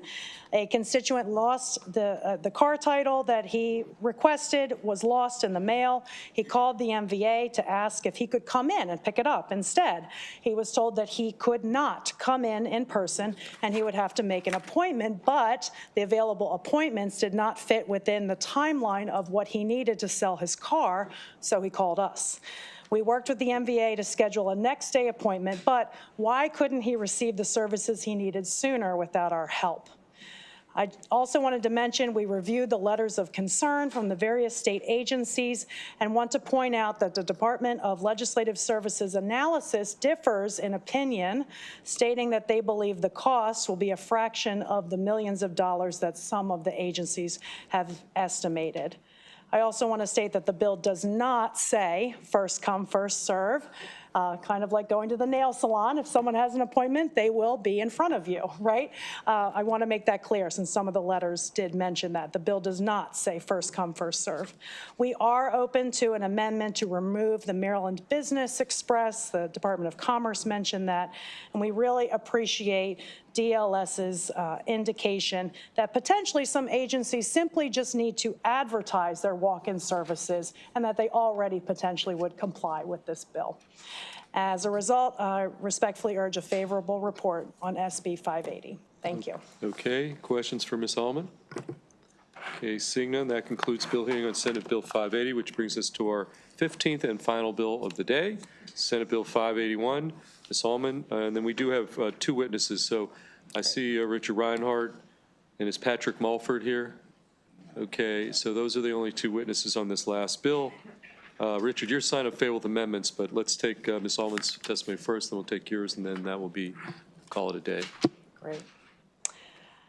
Thank you again, and good afternoon. I am now presenting Senate Bill 581, sponsored by Senator Jennings, the Department of Information Technology Statewide Information Technology Master Plan.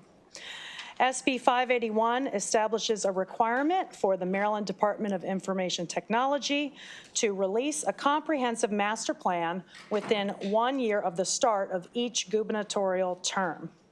Also, that they will provide an annual briefing to the General Assembly on the implementation of the plan, any material changes to the plan, and how the state intends to manage and deploy initiatives across the executive branch. We believe that SB 581 ensures the General Assembly, the public, and vendors have a clear understanding of the state's technology investments and initiatives. This fosters accountability in the deployment and management of IT projects across the executive branch. The bill provides Maryland businesses, particularly tech vendors and service providers, with predictable insight into state IT priorities. It allows them to plan and align their services effectively, supporting better outcomes for both the state and industry with real-time forecasting. We have had outreach with trade associations, and stakeholders express strong support for this clearer communication through this bill.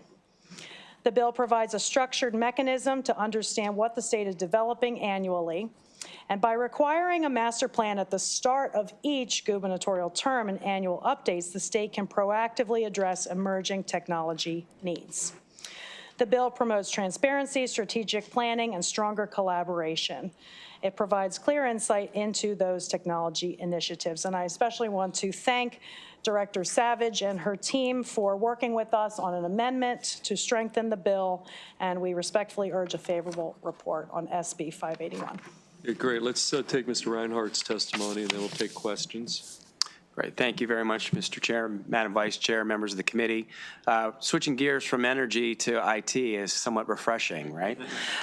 Thank you for allowing me the opportunity to speak with you. Richard Reinhardt with Percy Public Affairs. We represent a few IT companies that do business right here in Maryland. Verona Systems and System Automation. I would like to, support this bill with some of the amendments that the senator's staff had mentioned. These are amendments that have been adopted and submitted on behalf of the Department of IT. Certainly would like to thank both the senator and Delegate Kaiser for the bipartisanship and the legislation they're putting forward. More importantly, the collaboration we've had with Secretary Savage and her team. This has certainly been a collaboration that has been a wonderful, constructive effort, and we really like to see this bill move forward. As Rachel said, this modernizes the current law by defining a timeline on when the department is required to produce, release, and report and update the state's IT master plan. The IT master plan is essentially the roadmap or the blueprint for managing and investing in IT infrastructure in the state of Maryland. Last August, DoIT released their 86-page report detailing their strategic initiatives around AI, cybersecurity, data protection, and also some of the laudable goals around improving user experience and access expansion. The last time DoIT made this report was over 5 years ago. And since that time, things have changed. New administration, new technologies, new policies enacted by the legislature. In fact, over the last 2 years, we changed some of the policies that says that unit government must be consistent and aligned with the master plan if they want to procure IT services and products. Currently in the state finance procurement article, it only says that the IT master plan has to be developed. It doesn't say when or if it's going to be updated. This bill is achieving both by allowing for us to know when it's going to be reduced and a timely opportunity for you to hear from the DoIT department on the updates on the master plan itself. And for those reasons, we support this bill with the amendments that have been introduced by DoIT. Okay, questions for either Ms. Allman or Mr. Reinhardt? Okay, seeing none, that concludes bill hearing on Senate Bill 581, concludes our bill hearings for today, bill hearings for the week, and good job, guys.